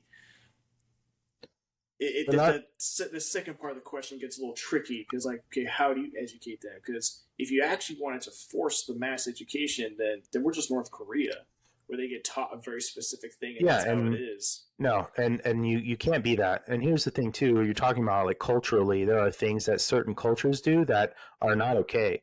Like to you Mm-hmm. and I, it's like that is so wrong. How could you even think that's okay? And there are Mm-hmm. cultures that do that, and that is the norm for them, right? So again, there is just this idea that human beings can fit in a box, and we won't, Yeah. and that's why societies have laws, right? And that's why societies should promote having different cultures and should promote having different thought processes and ideas, which is again, right, why things like cultural appropriation or whatever are stupid, because Mm-hmm. you have to have the sharing of ideas and the sharing of technologies and the sharing of things that you figure out or that you learn or that you do in order to have a society. Because if Mm-hmm. you're saying you can't do this because of X, Y, and Z, and there's no other reason other than you just think I shouldn't be able to do that or wear that because that's something whatever, then now you're deconstructing that society and you're becoming more tribal. Yep. Yeah. What you got next for me, Gresham? Let me see, man. All right, let's see. So I know you haven't said this on the air, right? And I know you've told people, but I want to know. I want to know how you feel about becoming a dad. Oh, Right? okay. Your wife is preggers. Your junk works. I want to know how you feel. For people that don't know, Your surprise. junk works. Yeah, Zach knocked his wife up. Her He's junk gonna be works a dad. too. So Yeah. no, I feel excited, honestly. I've always kind of had I've always had the feeling that I wanted to be a father. And it wasn't like I have to be a father. It was like if the timing's right, all type of stuff, then I would really love to be a father. I'm 30 now. I remember when my dad. So when our child was born, and we don't know if it's a boy or a girl yet or anything like that, but when our child was born, I'll be 31. But my dad had me when he was, I believe, 22, 22 or 24. And I remember like him always talking about like, man, like my 20s sucked. Like that was hard. Like all this type of stuff. And it was really difficult to like raise you and all that type of stuff. So like in the back of my mind, I was like, all right, if I'm having a kid, there's a lot of like things that need to be lined up before I'm like, all right, have a kid. Right. So I wasn't ever going to have, or at least under my control, I was going to do everything not to have an accidental kid. So my wife, not assuming we planned this child out. It's been in planning for over a year just to kind of like figure out like what's the best time, when should we try this, like all this type of stuff. So this you guys have had a lot of practicing. Planned. Yeah, lots of making sure things work. Yeah, can get things where they're supposed to be, all that type of stuff. Good for you. Yeah, practice makes perfect. But yeah, I'm excited. It's nice too because we did plan it out. Like it's almost weird. Like it fits exactly like where it's supposed to be. I'm on first sergeant duty until like January, February. Child's supposed to be born like end of January. Yeah, he's supposed to be born like end of January, early February. Wait, then I'll get that. Then you might have my birthday. I said too, by the way, on purpose. So you've said that you think it's a boy. My wife also just feels it's a boy. Dude. And I've had other people who are like, it's probably a boy. And I'm like, okay, I don't know how you just have this feeling. Whatever. I guess just to me, you seem like a boy dad. I'm just supposed to have sons. Yeah. Well, I guess my dad had all sons except one. And then his dad only had a son. Or because we have a half aunt, so I guess it was a son and a. So she's just like really short, or no, she's a different mother, but same father as my dad. Yeah. It's like now I get it. Yeah, she's not just like tiny. What is this? A school for ants? You think I'm an idiot? Exactly. But no, I'm excited to have a kid, and I don't. I have all these ideas of like how I'm going to be a father and all this type of stuff, but I think what I'm most excited about is watching this entity learn things for the first time, like figure things out, like its first experiences with stuff. Like I'm definitely gonna like when the kid's like 2, 3, I'm gonna take that like lemon wedge and just here you go. And I literally did that today with my son. He loves lemon. He's like. Yeah, like for real, but you just come right back. Like, yeah, like I want to do that, and I want to like hopefully I'm not allergic. We don't find out then. But like it's like this the stuff that like I want to do. I want like there's so many like childhood memories that like I remember, and like I want to be a part of whatever my kids like child like memories are, stuff like that. Like there's so many things I did with my dad that I just remember and love, and I hope I can be half the dad my father was, because like props to Daniel Smith, greatest dad out there. And I know every person who's had like an amazing dad will say, oh, my dad's the greatest, but nah, he's actually the greatest. Sorry. Now, what you said makes me think of a photo I saw and it's a family on the beach, and it was Hmm. talking about how you as a parent or even like grandparents, right, are responsible for creating memories, and that they can just happen, but you are responsible. And it was a photo of from this woman's perspective of her dad walking on the beach with her kids, and there's these like little girls. They look at me like 4 and 6, and he's ahead of them on the shoreline, and he's got a pocket full of these really nice seashells that he bought, and he's Mm, throwing them into the surf. So what they find them, they're all these super nice shells. And that's so awesome. yeah, and I saw that and I was like, dude, that's like one of the more beautiful things I've ever seen. Like I would never have thought, and I'm gonna do that. Like I'm gonna do Yeah, that one day. But it's just like that is it's so true, man. Like those kids will never know that their grandfather did that. Maybe if they do find out, but whatever, man. Like yeah, there's gonna be some. I'm sorry, I'm just gonna say there's gonna be some idiot that's listening to this. Is like, yeah, but it's a lie. It's not a lie, right? Those that man is creating a memory that those children will yeah. have for the rest of their life, and their day will have been made infinitely better by the fact that you Hmm. threw these shells on the beach for them. Because how many times, that's what you do when you go to the beach. How many times have you ever been promised something and you don't get it? You know what I mean? Yeah, sure, Yeah. you're gonna find shells on the beach, but how often do you find a whole sand dollar, or how often do you find an intact, spiral snail shell looking thing, or whatever? Hmm. It's just like Hmm. cool that he made an awesome memory for his granddaughters, and I think that's cool. So like Yeah. that's the stuff about being a dad that I think you're gonna really like, is the fact that you could take this little crib midget. I know you called it an entity, like it's some otherworldly thing. Is it to me like Well, you're calling it an currently it's a entity? parasite. Oh, okay, yeah. So it's like you calling it an entity is like akin to calling it, right? But no, it's just like you can take this little child and turn it into Hmm. I mean, for the most part, like what you want it to be. Like you may want your kid to be a Formula One fan, and he may just be like, screw that, I love baseball or whatever, and I want anything to do with Formula One. But I'm just saying, like Yeah, yeah, no, you yeah. have you can get so creative with the ways you want to raise your kid and have fun and make memories, Hmm. and I think you're gonna really enjoy that. Yeah, no, I'm excited about it. And Right. I couldn't have Could have done it picked without your wife. well, no, I was gonna say I couldn't have. Well, that's true, but I couldn't have unless without a lot of money. But no, I couldn't have picked a better like person to do it with. Natsumi is just so like patient, so great.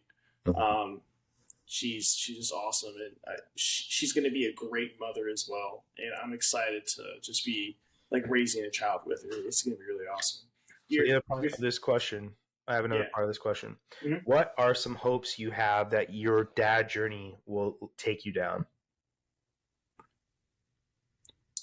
I haven't thought of that. I just like so. I guess I have a lot of like. I think I'm starting to get like dad fears. Um, Totally.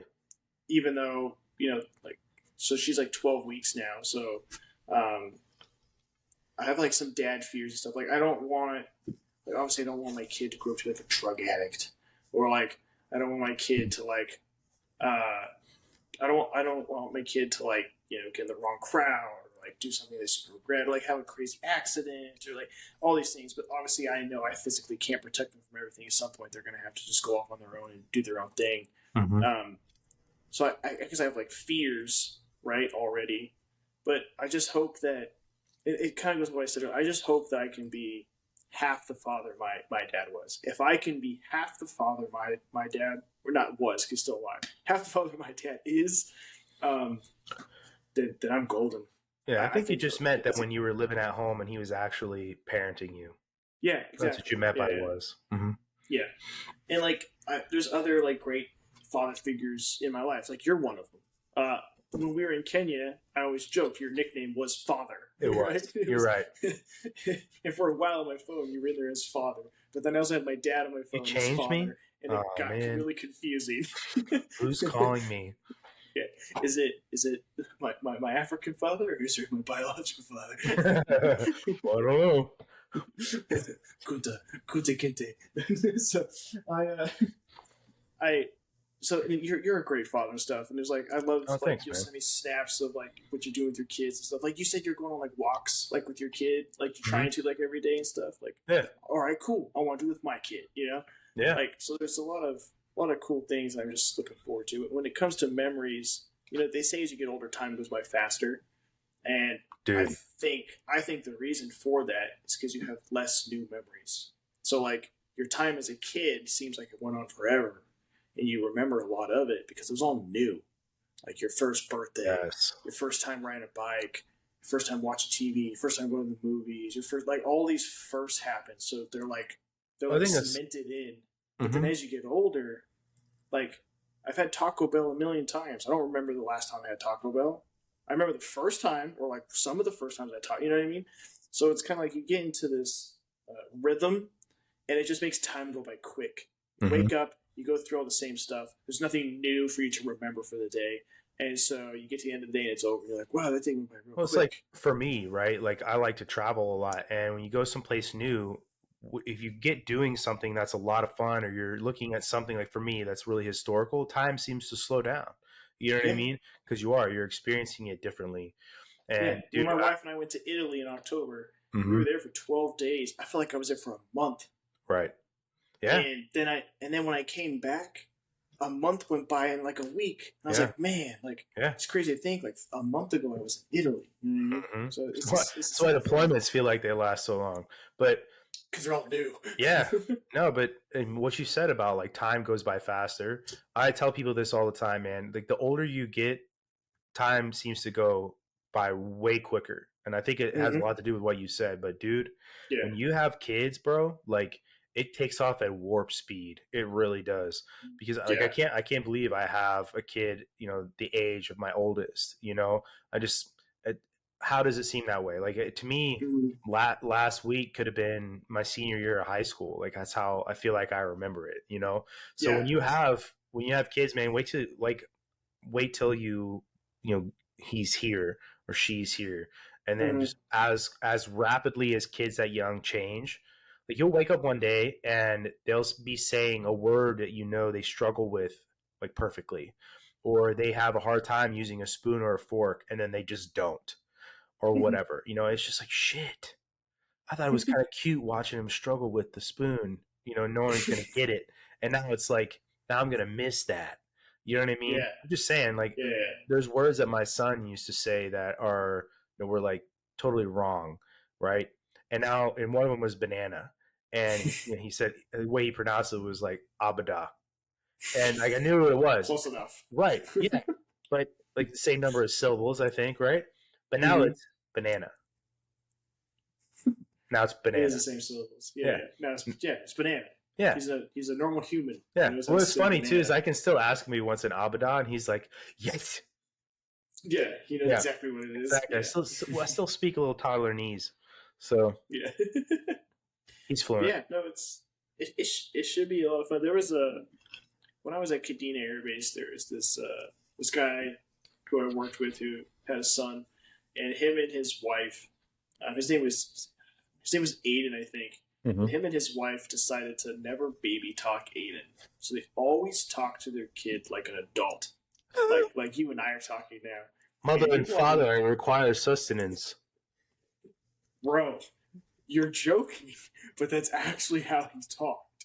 It was really weird when I met Aiden for the first time. He What walked up, he exactly? was no, he knew my like rank and everything, and he walked up, he was like, "Hello, Senior Irvin Smith, how you doing today?" And I was like, "What? You're like 3? Like, what Holy did you cow. say to me?" You know what I mean? And then he's like, "Oh, I'm kind of cold. I'm gonna go find my father and get my jacket." And it just walked like it wasn't. It was like talking to a 30-year-old man. It was so weird. Yeah. Dude, my family has this story of one of my cousins, and he walks up to my grandfather who's got like a glass of scotch, and he walks up and points at it and he goes, adult beverage. And I don't know how he was like, yeah, like 3 years old, and like everyone was like, yeah, that's an adult beverage. But like, what 3-year-old, like most 3 years are like, what is that? He's like, adult beverage. It's like, no, yeah, Hmm. it is. You can't have any. Okay, I would like some juice. right? It's just like that's so weird, man. But yeah, no, I something I want to do when I'm like when we're raising our kid and stuff is I don't ever want to. Obviously, I don't want to lie, right? hmm But I don't want to explain something in like kid terms to the kid. If that makes sense. So like you're gonna have to when the sometimes though. I understand I'm going to have to sometimes, but I want to try to make it like as much as possible that I don't Yeah. need to. I want to explain it how it actually is. hmm So like if the kid's like, "Dad, why is the sky blue?" Like I want to not be like, "Oh, it's blue because it's happy today," or Oh "Oh, yeah, it's yeah. yeah." No, No, no, no. I'm gonna be like, "Look, kid, there's some light rays coming off the sun. Yeah, the big bright thing you're not supposed to look Yeah. at. Can you say the Yeah, it's word got refracted? yeah, Yeah. it's beaming all these rays at us, and it's bouncing off the molecules in the atmosphere, and so we get blue. Okay, Right. that's why it's blue. Yeah. Understand? All right, it's gonna be a test later today. Yeah. No, I agree, man. Like you do, because at the same, like my mother in law says it really well. She's people are like, oh, talking about they're criticizing her parenting. She's like, I'm not raising kids, I'm raising adults, and Exactly. I Yeah. like that. I've never heard anybody Yeah. else say it or put it that way until her. So Sherry, if you're listening, but yeah, I really like that because it's true. I'm not raising kids, I'm raising adults, and you can Yeah. let them have a childhood, right? But at the end of the hmm day, man, there are Yeah. consequences for stupid decisions. I there's like so many little things like I think would be interesting. I remember like when my little brothers Cameron and Calvin were born, like little kids. We had a cat named Pasha, Mm-hmm. and they'd always run up and just smack the crap out of Pasha. And then Dude, Pasha would smack the crap out of them. bro. Like I know there's gonna be a moment, and I'm just gonna let it happen. The Mm-hmm. kid's gonna learn. He's gonna come up and grab Kuma by the hand or the whatever, and Kuma's gonna bat the crap out of Yeah, him man. or her, and I'm gonna be like, right, don't mess with Kuma. You got to be gentle with the Yeah. cat. You know what I mean? Yeah, Like, that makes me think of I don't know if you ever heard it, but a long time ago when Jeff Foxworthy, the comedian, was Mhm. was pretty new. My parents had one of his like stand-ups on CD, and they used to listen to it all the time. And his like even his like philosophy on raising kids, and he's like, "Oh, my parents, like blah blah blah." He's like, "Oh, my dad be like, oh, you want to stick a penny in the light socket? Try that out." It's like, "Oh, it hurt like hell, didn't it?"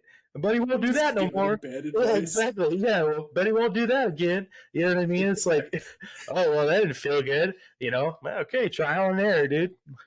Well, you want to know what something that's kind of funny? Uh, my how I learned how to swim.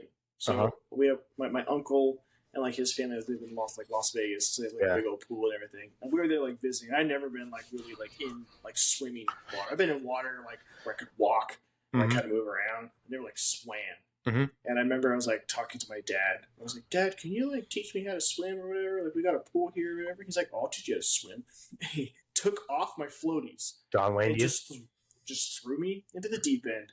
And I'm sitting there like, "What?" And I'm freaking out. And I'm kind of, and he's like, "Swim, Zach, swim, just swim that way. You just swim that way."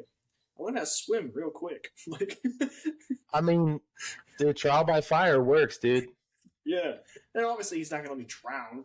Like Yeah, of he's course. watching me, all type Mm-hmm. of stuff. I know there's gonna be someone listening who might be like, "Oh my god, your father was so abusive." Like, no, No, taught me how to swim. I dude, learned how to that's swim in 20 seconds. that's those survival instincts kicking in. That's what that is. Yeah, yeah. Yep. That's what I think. Pretty sure that might be where I don't know. I have to look it up where that term "sink or swim" Sink came or from. swim came Yeah, from. I mean, it could be. It makes total That was sense. that was my dad seeing if his like lineage was like strong enough to carry Exactly. on his blood. If Zach drowns, well, If this guess one we're off to dies, we got to call him. start Yeah, over. Yep. Oh we're down well. to call him, see if he Oh makes it. well. Getting the weak seed out of here. Not Yeah, even and gonna then not this even gonna scoop him up. nope, go down the drain. No, there's like other stuff too. I was just thinking about like pain can be taught. Like Hmm. I was because I've been reading stuff, and there's like a thing where it says like pain can be taught, and it's all in, like how you respond. So like if your kid's like running, like trips, Oh. and it's like scuffs his knee. Yep. If you're like, "Oh my god, are you okay?" Yep. That's gonna like cement the idea that like pain is always like dire. You know Yep. what I mean? Dude, And that like, works. always gonna freak out. We do that with Like, my son because anytime he falls, like, and there are some times where he falls, you're like, oh shit, that was really bad. You know what I mean? yeah, you When he know what's trips and bad. falls, He doesn't exactly. know what's bad. We'll go, yay, all right, and like clap and like, yeah, get it, you got it, man. And like, Yeah. the first couple times he's like, because it hurts, right? And that's okay. Like he has that reaction, but now he'll like get up and like look and then keep going. You know what I mean? It's just like the pain is there. Yeah. Yeah, it's okay. Your reaction can make things worse. Yeah. I saw a video of this guy like snowboards with his like 3-year-old daughter. Mm-hmm. And like she snowboards on her own. Dude. Like, and she's like shredding the gnar and everything. All in ass. I've seen these kids. Yeah. But like she'll fall and like, you know, the dad will come up and he'll be like, everything all right? And they have a ritual. Mm-hmm. He'll be like, all right. He's like, all right, can you wiggle and feel your toes? And she's like, yeah. He's like, how about your hands? And she's like, yeah. He's like, anything in your back hurt? And she's like, no. He's like, how do you feel? He's like, I'm ready. And he like picks her back up. He's like, all right, let's go. And then they go down. That's obviously something they've done every time. Exactly. Check your body. Are you okay? Yep. Is anything dire? No. Let's move on. As great as I said my wife was, I'm pretty sure that whenever she fell or had like a thing, her parents probably freaked out because she'll get like the littlest of a cut. And for hours, oh, itai, which is like painful in Japanese, or so painful, it hurts so bad. And I'm like, and my dad, who's like throwing me into pools, right, shooting nail guns at me at work sites. I'm like, rub some dirt in it. Yeah, it's a paper cut. Like, let's move on. Like, dude, paper cuts suck. They do, but I move on. Itai, good. Itai, good. Good. That's your question. Oh, it is my question. Yeah, that's right. Yeah. That one for a while. You're welcome. Do you think? So, should the Department of Defense? So this is way off. I'm not talking about babies anymore. We're going DoD. Okay. Daddy DoD. We're going full pivot. Okay. Should the Department of Defense continue to receive more funding, like just this crazy, outstanding defense bill, right, that just increases all the time, or should it start getting cut, and why? Okay, so I feel like there's a couple ways to answer this question. Mm-hmm. On the surface, bring back the Cold War budget. Let's go, full send. Okay, yep. Come at me in the comments. But here's the thing, man. There is actually somebody on the other side of the world competing with us. And I just saw this article the other day that the F-22, right, the fighter jet, may be the most dominant stealth fighter in the world. But by 2025, China will have more fifth generation fighters than the United States. And we pump out a lot of 35s. Okay, but that's not the same, and you know that, and we've had this discussion. Yeah, I know. But it still technically is considered a fifth generation fighter. Not the same way. Right. I got you. Right. Anyway, semantically, I guess, but it's equivalent to J-20, right? There will be more of them than there will be of the F-22, and it's just nature of the beast. Okay, on planet Earth, we like war, we like fighting, we like killing each other and starting over. That's because literally what perceived self-preservation, right? Yeah. So you cannot right now afford to just stop what you're doing. Okay. Yeah. It's a very nuanced question with a very nuanced answer. So no, I don't think the defense budget needs a cut right now, because if we did that, you're now, to me, it's like you're accepting that we are all going to be second-class citizens in some way, shape, or form. And we get a larger discussion, and we will in a couple weeks with somebody who actually has a lot of information about China, right? Now, China has all these problems. China has all these problems because it does. It can't feed its people, right? It's got massive corruption, which we do too, but we're not a dictatorship, right? Yeah. So there's all these things, and there's all these arguments and conversations that can be made. And militarily, though, the Chinese are not just pacing, but on pace to surpass, right? Mm-hmm. And so, no, you can't cut the budget, right? And in some ways, it needs to get bigger or at least be spent in a much wiser way, Yeah, right? more effective I spending, think the generals can less sit in the 35. same chair that they sat in last year, this year, right? Mm-hmm. So I'm just getting at there's a bunch of frivolous spending too that can go away, right? You're Yeah. never gonna not buy enough chairs to make up for how much the F-35 costs, right? But Mm-hmm. all I'm saying is at the same time there are other ways that our money could be better spent. We have a lot of infrastructure problems in the United States. We have massive drug issues in the United States that not necessarily throwing money at is going to fix, right? Mm-hmm. Homelessness. We have a border crisis. We have all these other things that are wrong with our country that need to get fixed. And this seems to be what happens. This is not the first time this has happened. The American model of perceived American decline may have some things in it that are unique, but they are not solely unique to other empires who have collapsed. And so Mm-hmm. it's just that question has so many different facets to it. You almost cannot afford to stop. So with what's going on the other side of the world. And at the same Yeah, time, we exactly. have to figure out a way to recover from a lot of what's gone on. And you can blame a lot of different things on that, but dude, at this point, the Chinese aren't stopping unless something happens that they just stop and it won't be by choice for them, right? Yeah. Because they'll have Yeah. No. imploded or have some sort of revolution that happens and the Communist Party in China Mm-hmm. is overthrown, right? Yeah. Which I don't And see just by happening the anytime recent or soon. yeah, and just by the rule of like economics, like the budget has to keep increasing. Yeah. $700 billion last year is not $700 billion this year. It's 711 billion. You know what I mean? Yeah. So Yeah. like I don't know the exact number. Don't quote me in whatever anything like that. But like Sure. yeah, it's got to keep going up. It has to. We have to keep going up to compete with our enemies. And there's like that joke on like social media or whatever. You like see the meme sometimes. It's like I'm about to show you why America doesn't have free healthcare, right? Right. It's because but a lot of people don't realize that America's military isn't just America's military. Mm-hmm. In a way, it's the UN's military. It's like all of Europe's military. It's pretty much Japan's military, Korea's military, like Australia's military, New Zealand's military. Like there's so many countries that we have like treaties from like 50 plus years ago, like 100 plus years ago. There's so many things that are in place that just can't be like brought back or kicked back or whatever that like just have to happen. Mm-hmm. And you get like it's interesting when you get into like people who complain that well, like all of Europe has free healthcare. Yeah, because they don't have to spend half their GDP on their military because the U.S. is doing it for them.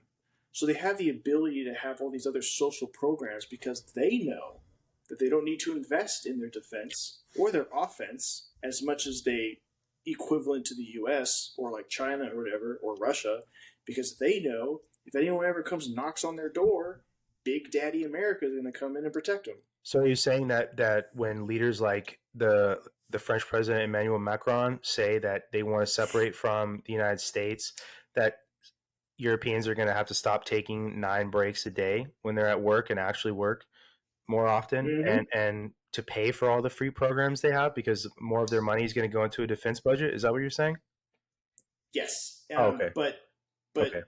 the French president won't actually put that money into the defense budget. Mm-hmm. He'll just buddy up with Russia or other enemies like China, and that'll just become his new defense and offense plan. Right. That's what that's going toward because he's another bricks in the wall. Yeah, they're deciding, and countries that are thinking like ahead, like America's failing.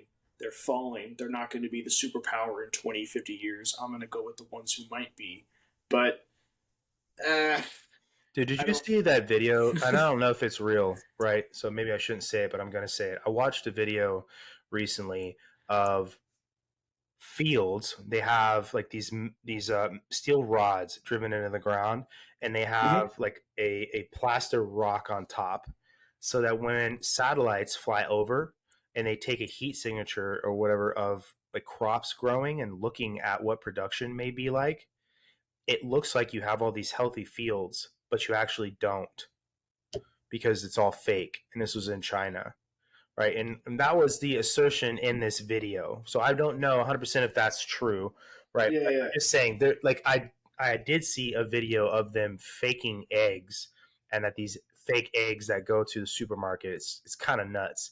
So at Mm, the same time, it's like at least when I go to the grocery store, I can still get food, and I can, yeah, yeah, yeah. and we believe me, we have our own problems here for sure. Mm, I live in California, I know, but it's just there's a lot of things to me that, to answer your question, that have to happen for us to stop spending the way we are on a defense budget, and yeah. a lot of them are And never going to happen. my biggest like thing is usually the people who are like really upset about like, oh, we shouldn't spend money there. Like, why are we doing that? Like, it should come back to me. It should come back to us. That type of stuff. Like, a lot of people don't realize how big the U.S. population actually is. It's 350 plus million It's people. definitely hard to conceptualize that. Yeah. It is. It's a big number. It's not like it's hard to, and it's also hard to understand what a billion is or what Oh a yeah. trillion is, right? And what's crazy is like when you take like typically these people who are like complaining about this type of stuff, they're complaining about it on their iPhone in front of their like 55-inch TV while they're watching like Netflix and they're like AC home. Mm-hmm. You know what I mean?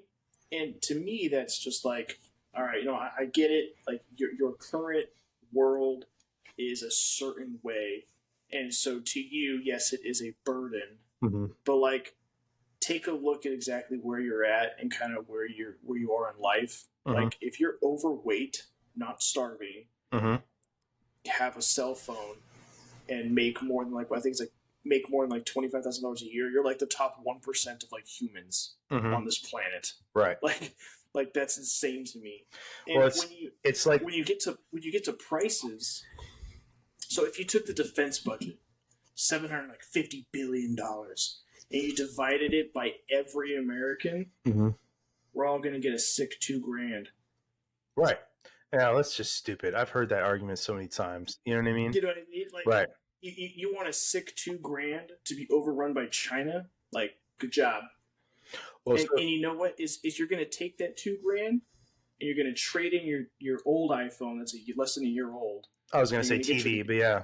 Yeah, you're going to get your new iPhone, and then you're going to get a TV. You're going to fill up your tank a couple times, and then you're going to be out of money. It's the same thing you did with your stimulus check from COVID. You know what I mean? Like, Mm-hmm. you didn't save it, you didn't invest it. You went and bought some stupid thing that you probably don't even know what you spent it on. Mm-hmm.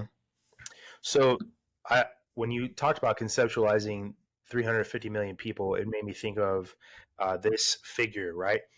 So many people can't even conceptualize the difference between a million and a billion. And here is a way to do that. I mean, you may have heard this before and you may have not, but I'm going to say it because there's definitely going to be somebody who hasn't heard this. But a million seconds is 12 days. Have you heard this before? Yeah, I've heard this one before, and Right. it gets mind blowing. A billion seconds is 31 years. Yeah, That's insane. 1 billion. Right. And then It's because take to it further. go from 1 million to 1 billion is 999 million more than the million you Right. had. A trillion seconds. A trillion seconds It's is got to be like 31,688 years. That's crazy, dude. That's crazy. 31. You said 31,000.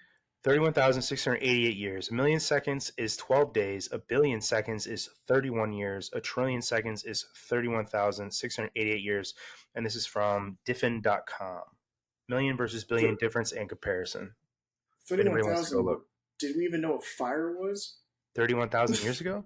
I guess it Yeah, depends on who you ask, I guess. Yeah. If you go ask maybe like Graham Hancock or Randall Carlson, they'll say maybe. I don't know. Yeah. But no, so it is like when the first time I heard that, I always people joke and say, "Oh, it blew my mind." That really did blow my mind because when you think, Yeah. "Oh yeah, $1 million, $1 billion," like I guess we throw those around too arbitrarily now because when I heard that a million seconds is 12 days, it's like 2 weeks, but a billion is 31 years. Like, dude, that's how old you are. You know what I Hmm. mean? A whole Zach Smith is a billion seconds. That's just fucking Yeah. crazy, dude. Yeah. I have a I have an Excel document. Well, I haven't To looked at track it the anymore because I'm seconds. not. Yeah, it tracks the seconds of how long I had to be a recruiter. It had Oh it my down god. to like the seconds, and I used to sit there and be like, "Oh, I've got like 14,000, something like something like 14 million or whatever seconds, Mm-hmm. like some crazy thing."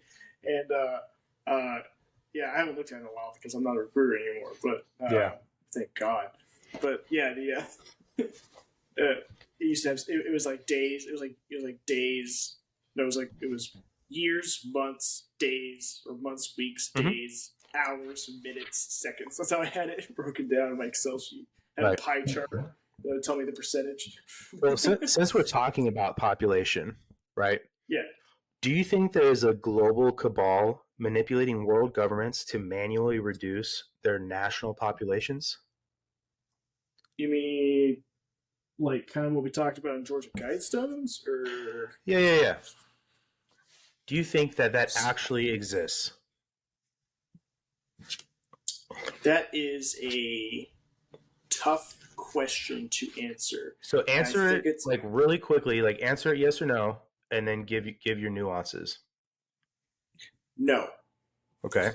And the reason why I say no is more out of like fear of power. Mm-hmm. I don't want to believe that there is an entity strong enough to do that on a global scale, because then that puts me in a position. We've had conversations like about this, like with the government, like could they have done 9/11, like all type of stuff.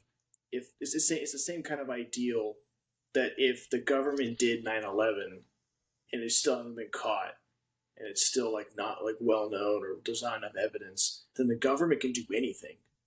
Like they have so much power, Mm-hmm. and at that point, like you're not going to be able to counter it or fight it. So Mm-hmm. that's kind of where I'm at with like this one. If there's an entity that's controlling like population, like on a Trying to. global scale, or Mm-hmm. trying to, and it's like not known, and it's Well, not at least well known, and it's not like being fought against actively, and like they have like relative good strides against it.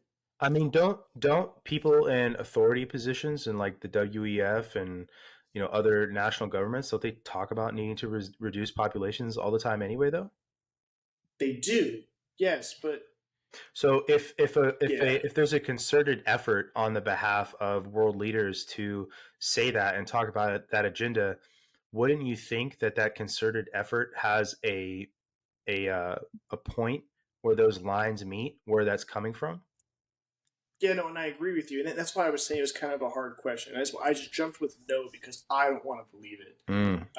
Because if I believe it, or if I have enough like thought into it that it's happening, Mm-hmm. then to me I feel like I have lost already. Like there's nothing Zach Smith can do.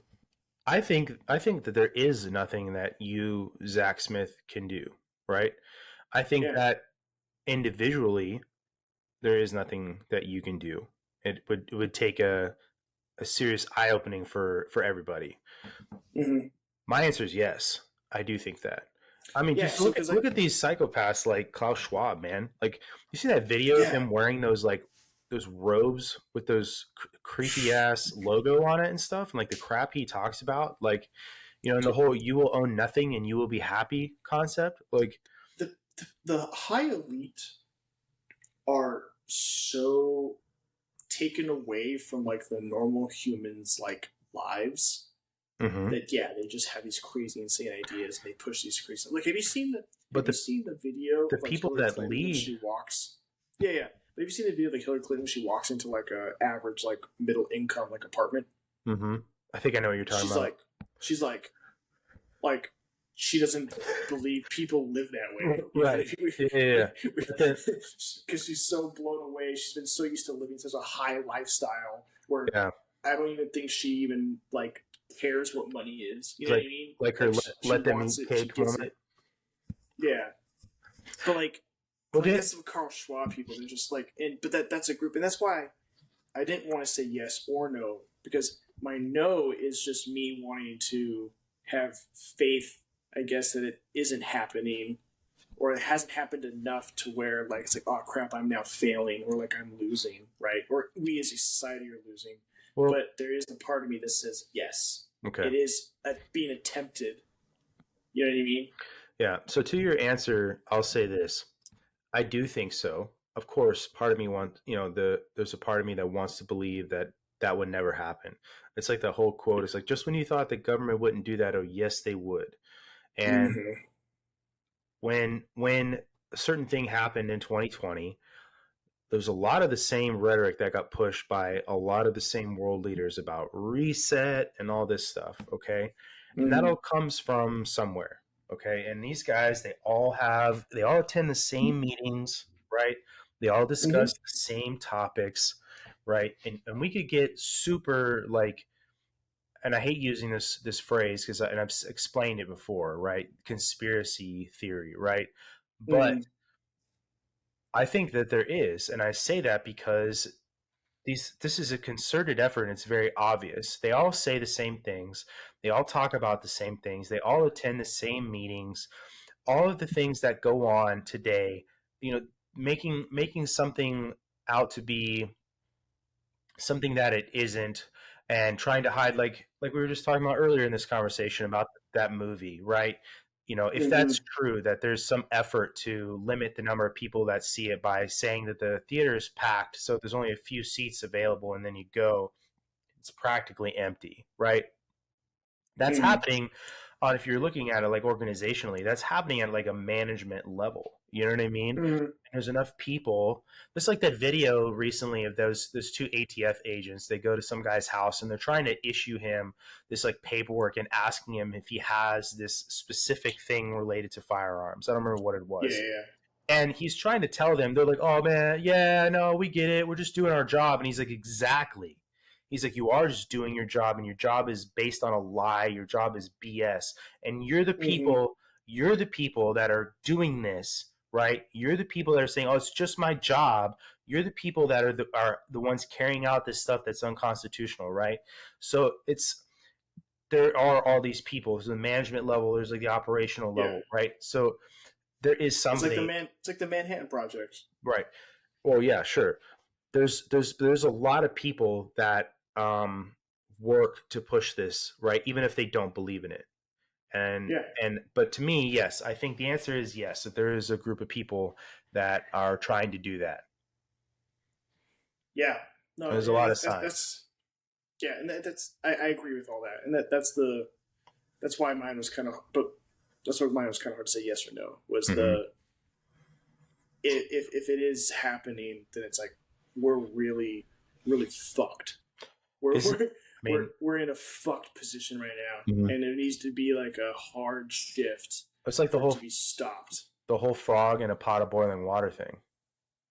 Yeah, you turn up the heat slowly. Mm-hmm. He'll just sit in it. He Yep. turns to a nice little bath, a hot tub, and he's Yeah. dead. Yeah. You just It's throw him in it. He's gonna freak out. hmm It's called Yeah. brinkmanship, right? So Mm-hmm. it's brinkmanship means to do something to the point where you meet resistance and then you stop. And then the next time you go a little further because you probably can, because somebody is used to where you took them to the brink before, until you have total Yep. control or whatever. It's what, it's what happens. It's happened militarily. It's what kids do to parents. You know what I Mm-hmm. mean? They push and push and push until they get their way. It's just, but Mm-hmm. that's what this is, right? It's the frog in the boiling pot of water. Like, to me, it's it's boiling, I think. We've So, just been so used to it. mhm. All right, sir. Uh, what is your take on transgenders in competitive sports? I think that I'll say this. I don't think it's fair because there are 100% genetic differences between men and women, and men tend to be physically stronger than women. And Mm-hmm. this is we talked about this. What was this conversation we had on the phone the other day, or was this the last Yeah. episode where we were talking? Was this conversation we had on No, the it phone? was a conversation you and I had on the phone, Okay, and dude, when we because were some of having it, there's the I was same. like, I Yeah, need to ask this. right. So the women's national soccer team got beat by like a 15 and under group, Mm-hmm. and it's just like, and this is a 15 and under men's team, right? So this is the team representing our country, kicking ass. That I have literally Mm-hmm. rooted for. You and I have literally watched women's national soccer team games together. Like, Yeah. but the thing is, dude, if you, let's just say you're an MMA fighter and you have, if you're a woman, like genetically you are a woman, biologically you were born a woman, and you want to fight somebody who was biologically born a male who's now trans and they say they're a woman. To me, if you make a decision to get in the ring with that person and fight them, then that's on you. And again, it boils Yeah. down to your personal freedom, right? I'll Not say to get your this. face crushed in. Sure, sure. If you signed a waiver, yes, I know that this person grew up with the level of testosterone and genetics that made it possible for them to develop their muscle and bone structures the way a man and only a man could, right? And I'm still going to Mm-hmm. do this. Then okay, you signed something saying you know that this is the risk, okay? But Mm-hmm. do I think that there should be a person biologically born a male entering into whatever sport, whether it's MMA or cycling or swimming or soccer, and then competing? No, I don't. Right? Yeah.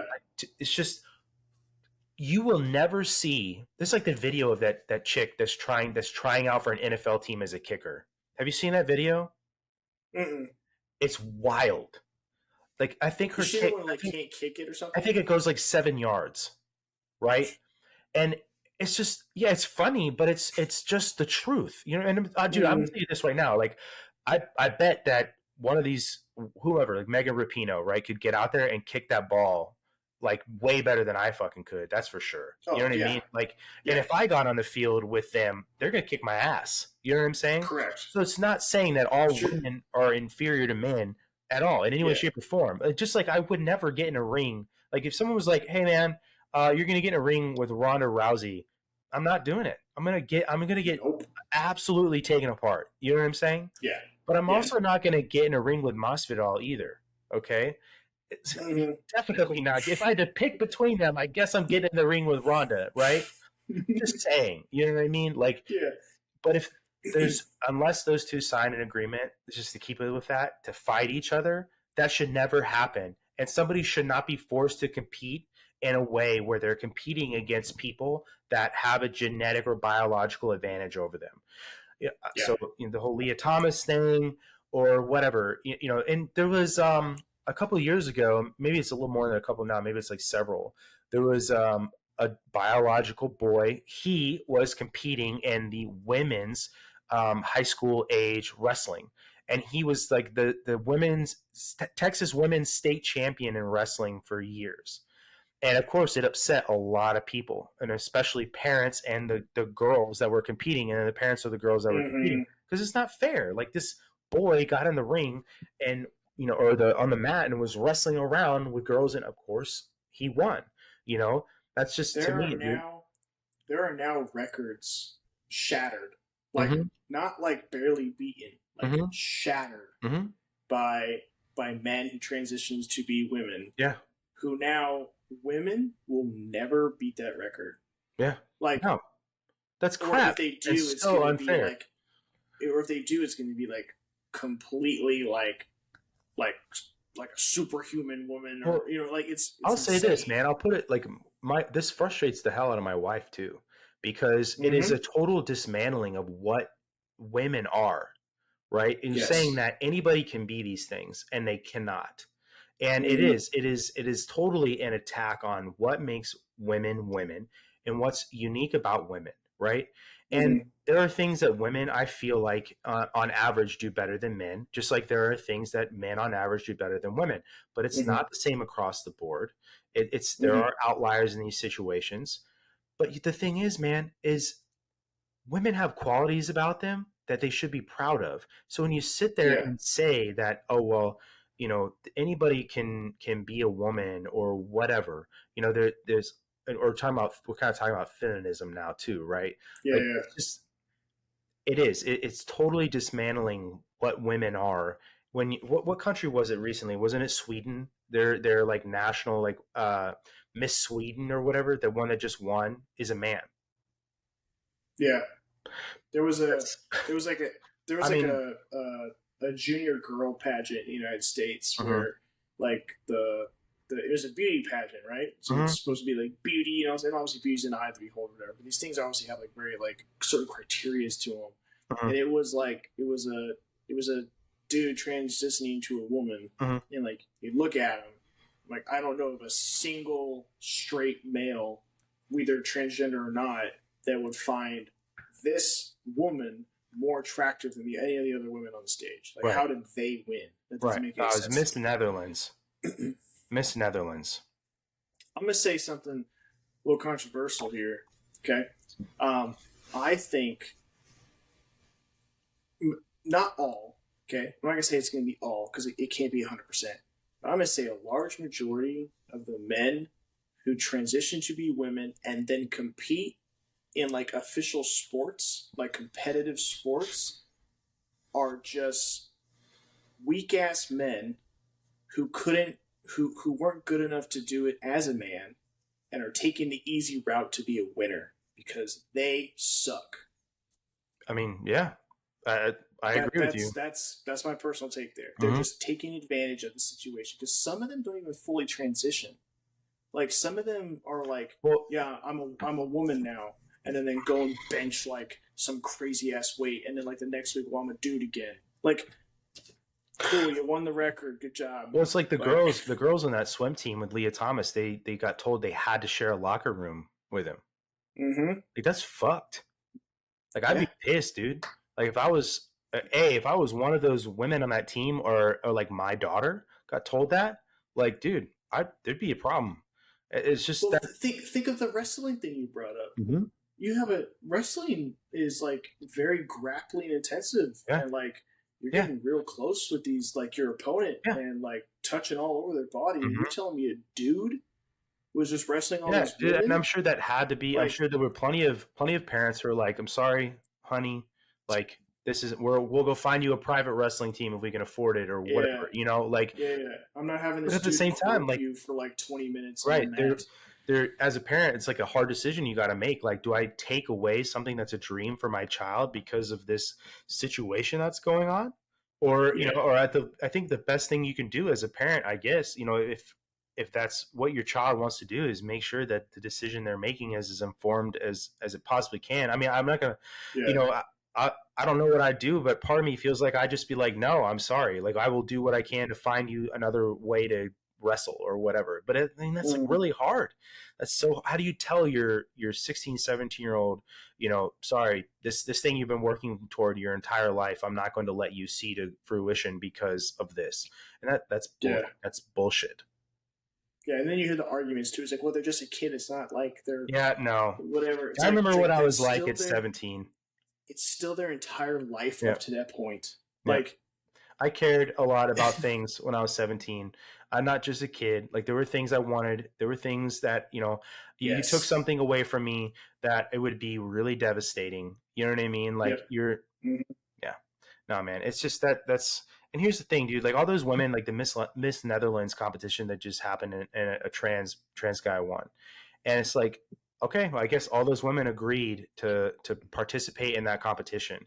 And that's how it's going to change, is when enough people step away and be like, we're not doing this. Like, I'm not doing Mhm. this. Like, and for the sake of quote unquote inclusion, then I mean it, like have your own league, Yeah. or have your Yeah. own competition, right? All trans women or all trans men, and that's it. You Yeah. know, do it. Yeah. Or You like can I make said, your dude, own if yeah, thing. if And if there, because apparently there's a whole bunch of them. So mhm. if there should be enough to create teams, then let's go. And again, this is one of those things where it's like we're forcing something that a lot of people, it seems like the majority of people don't agree with, down your throat for the sake Yeah. of the benefit of the out group. Couple thousand. Right. Yeah. And that's just, again, of course it's going to be controversial. Of course there's going to be issues. You're asking people to completely realign or evacuate their belief systems. You know what I mean? Mm-hmm. And again, right, like all these women agreed to compete against this person who won, who's biological male. It's just when people start walking away from it, to me, is when only then is it going to be any sort of change. So Yeah, but what's annoying is like the people that are like walking away from it, that they get outed as like they're hateful, they're against it, and it's you have to like, stop caring, I I guess. don't. Yeah, and that's the thing too, is like I don't care if you're transgender or whatever it is, because again, I still believe in the individual liberties. Like, do whatever you want Right. with your body. Mm-hmm. That's cool, Yep. but don't be forcing it on other people around you. Yeah, I don't want to like misquote. I think it was Dave Chappelle, and I'm going to paraphrase, but essentially he was saying that, like, if you want to be like trans, then be trans, right? Do it on your own time, but don't expect me to participate in your delusion, right? Mm-hmm. And let's say this too, that and there are people out there that have gender dysphoria, and that these things happen, and that's a real diagnosable condition, and that would really suck, and that's terrible. But I think Yeah. that a lot of what we see today is social contagion. That's what I think. Mm-hmm. Look at There the was numbers they a. come out with children now, like middle schoolers and high school students, how vast that Mm-hmm. graph has gone up recently. I'm sorry. It hasn't always been that way. There hasn't been these systemic, hateful structures in place that just prevented all these people from coming out in the Yeah. past. No. Well, there's not like a lot of like studies yet on it, or like a lot of data to like really back a lot of like stuff up yet, because it's still kind of like in the founding years of all this type of stuff, and it's really blown up recently. But Mm-hmm. um, most uh, most people who were like younger and being like, oh, I think I'm a girl, or whatever, if they just wait, like a male thinking they're a woman, if they just waited until they got older, they just realized they were just gay. There's a lot Like of they that didn't too. need, yeah, they didn't need to like transition or anything, but because they're younger or whatever, they don't understand that. Like Well, kids don't understand anger at first. They have a whole bunch of emotions going on, there's a and they have to figure it girl suing the state of California for amputating her breasts at 13. And Yeah, yeah, yeah. it's just like there's a guy that's really popular on TikTok, and he has a kid who, if I had to look at him, I'd guess he's like 8 or 9, and a boy. They had like a Mm-hmm. whole like renaming, regender reveal, all this stuff, and it it's almost like satirical, some of the stuff that gets put on this dude's page, and to me, it looks like child abuse. It looks like a parent Mm-hmm. projecting something they want to happen or want to be in existence onto a kid who doesn't know any better, who still has a very malleable brain, and it's just to me, it's like it's child abuse. Mm-hmm. Well, there's an apparent link to autism, to gender dysphoria.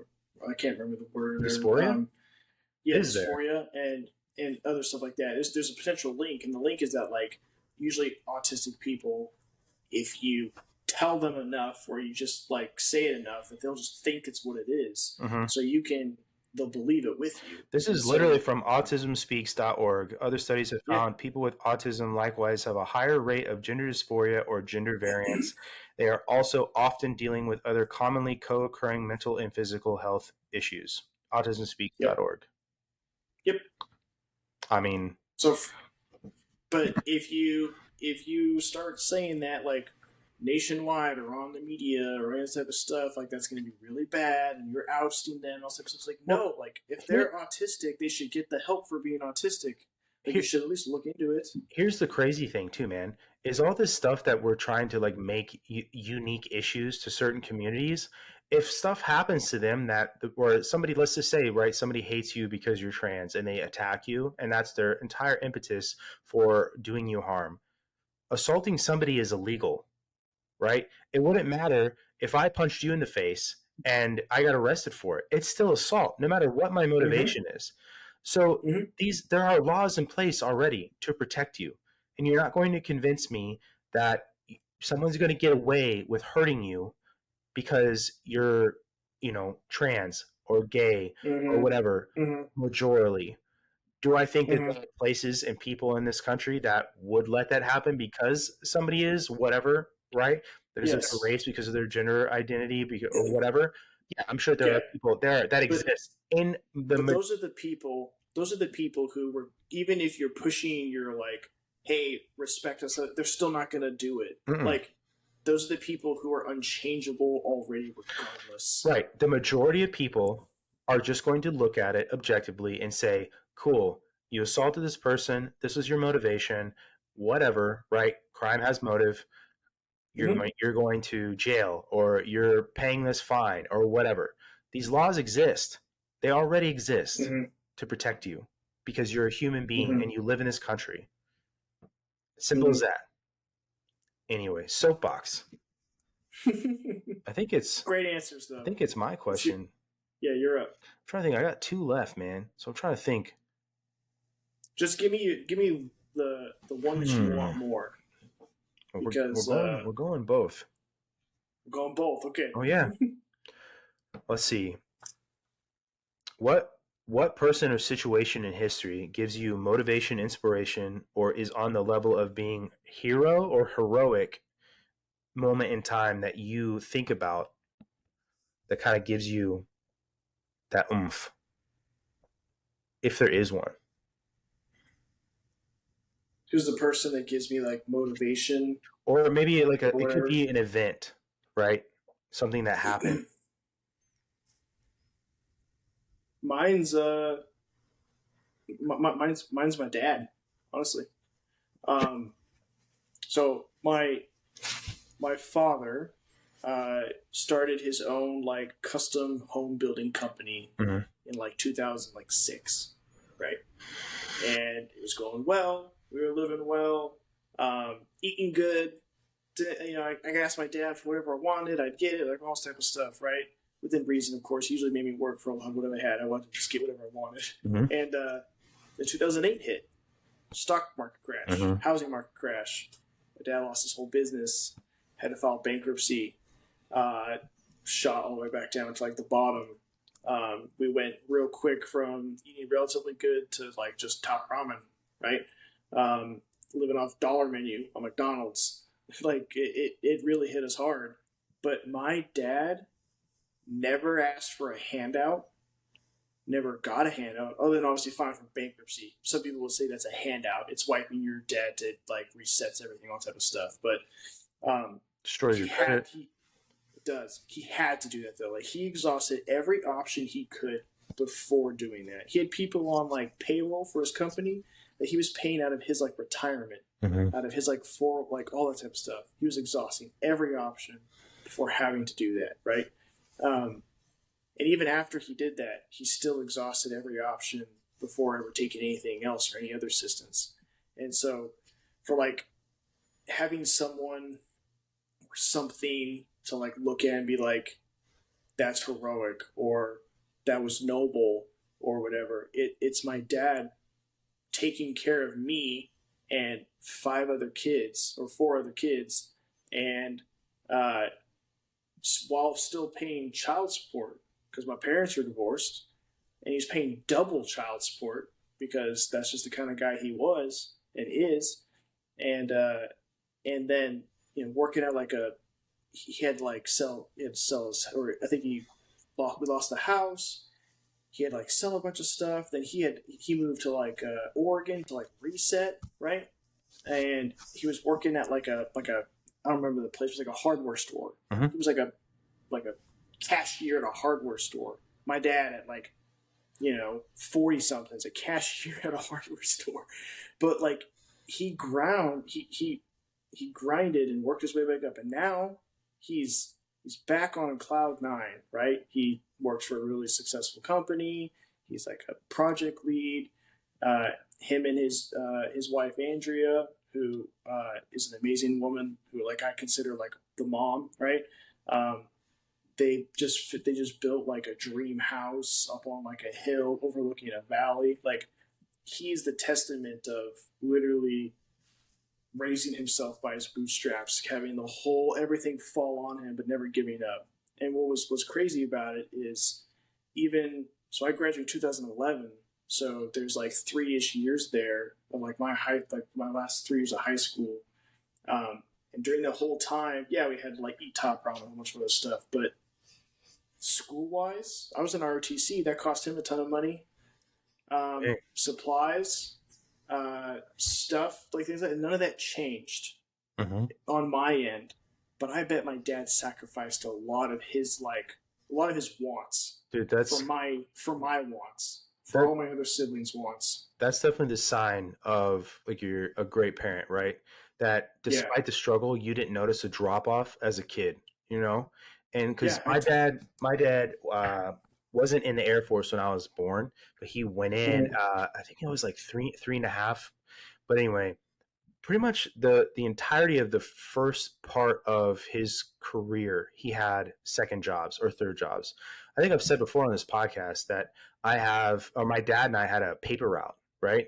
And Yeah, it, yeah. it wasn't just like a father son bonding thing, even though it became that, and I have a lot of fond memories. That's what you probably thought it was. Well, sure, yeah, found out later, right? So, but my dad Mm-hmm. was getting up, driving into Omaha with me sometimes, not always with me, bagging whatever 600 newspapers, throwing them in the back of his Bronco, driving all over the place, delivering them, and then coming home and throwing his uniform on, going to work, okay, and then coming home, eating, and then bouncing at a bar.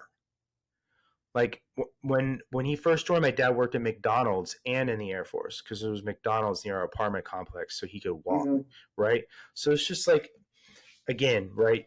Shout out to amazing dads who don't get enough credit, but it's just, Yeah, yeah, no, I like your answer. So, yeah, because like we're talking about like childhood memories. mhm. Like I remember my dad taking me to like job sites. Like this is before 2008. This is when he was just like a framer or like just normal like kind of like beat jobs Mhm. at construction sites. He was not a manager or anything like that, but he would take me to construction sites and uh, like I'd be helping him like all type of stuff. But like looking back now as an adult, it's because he couldn't afford daycare. Mhm. So I'm going with my dad. But like to me, that was a memory. I'm helping my dad build this house. Like, Mhm. no, I didn't help him with shit. It was probably more of a nuisance than anything. Right. But couldn't do anything else with me. So he brought me along, and It meant a lot to to me, you it as was a a kid. great. It did, yeah. He ruined a couple of my shoes because he was like scrunch up your toes, and I'd scrunch up my toes, and then he would shoot a nail gun through my shoes, so I couldn't run away. Oh my God, that's awesome. but But my see, dad's awesome. yeah, dude. But I can't tell you like how many times that I know it happened that I fell asleep in the passenger seat of my dad's Bronco at 5:30 in the morning, or in the back seat, and what is an 8-year-old gonna do? I guess, but Hmm. had an awesome dad who still had to finish that paper route without me on the other side of the street. Dude, think about that, bro. Like I'm out there. He's out there with his 8 or 9 year old son at 5:30 in the morning in a neighborhood in a city, and I'm on the other side of the street where he can't see me, and I'm throwing newspapers onto patios. You know what I mean? Like I don't know, dude. Kids today won't understand. Um, Nope. Who's yours? Who's your hero or whatever? I don't believe in heroes. I don't have heroes like that. But Mm-hmm. um, as an adult, I've come to appreciate and learn a lot more about like what it means to be a parent and what my parents went through. So, Mm-hmm. um, like to me, just like my parents in general, and understanding that a lot of what my dad went through and experiencing some of it, as a parent and being in the Air Force and the military, and so my answer is very similar to yours. Yeah, we got cool dads, Cool dads. and you're a cool dad, and hopefully I'm a cool dad. You're gonna be. You're gonna be. I'm a pretty cool dad to Kuma, I guess. She loves me more, so I guess it works out. I think you've got one more question, good sir. I do. Um, Mine's kind of in the realm of dads, but not quite Hmm. there. It has to do with abortions. Um, Jesus. yeah, it's not quite there. It's in the realm, but not quite Mm. there. Um, I was gonna kind of ask you. So the people who are like 100% anti-abortion. Mhm. Like the one you can't have an abortion for like any reason, like it's alive from conception, like all this type of stuff, should be killed. Okay. Why do you think they also tend to be the ones who right after a child is born don't give a crap about like that child anymore? Holy cow. Why do I think they tend to be garbage parents? So like Um, what I'm getting at is it's- you tend to have like pro life organizations or mhm. pro life Okay. institutions, and they're all about like ensuring the child doesn't get aborted and that it's born. But then when it comes to, but then those organizations do almost nothing for like um, uh, adoption centers or like kids who like their families or like their parents abandoned them. So it's like once the child is born, they don't care about its survivability anymore. That's what I'm kind of getting at. I mean, there could be multiple answers for that, right? I mean, it could be that Mm-hmm. your organization only cares to, focus on the abortion piece, even though there is way more on the other end of that, right? Yeah. So I guess there's that. If you have to concert all your efforts into one area, then that's what you're doing. Um, Mm-hmm. but I think that I think the answer that comes to the surface the most is these people care about a bottom line more than anything. And whether that bottom line is ideologically driven or driven through some sort of religious philosophy is, whatever. It doesn't matter. Mm-hmm. There's some motivation there.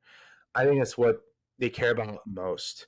And maybe at the root of that, there's some sort of control over other people, or when you're projecting your ideas and you're projecting your ideology, that you're in a way putting yourself on a pedestal because you're now attributing yourself to that ideology or that religion, so you yourself can't be argued with, if that makes Mm-hmm. sense.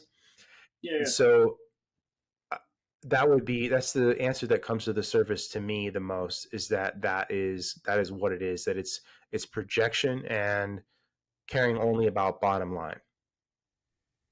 Yeah. No, I was gonna kind of touch on like typically these organizations are very like Christian, right? Obviously, they're Mm-hmm. like very Christian oriented, Mm-hmm.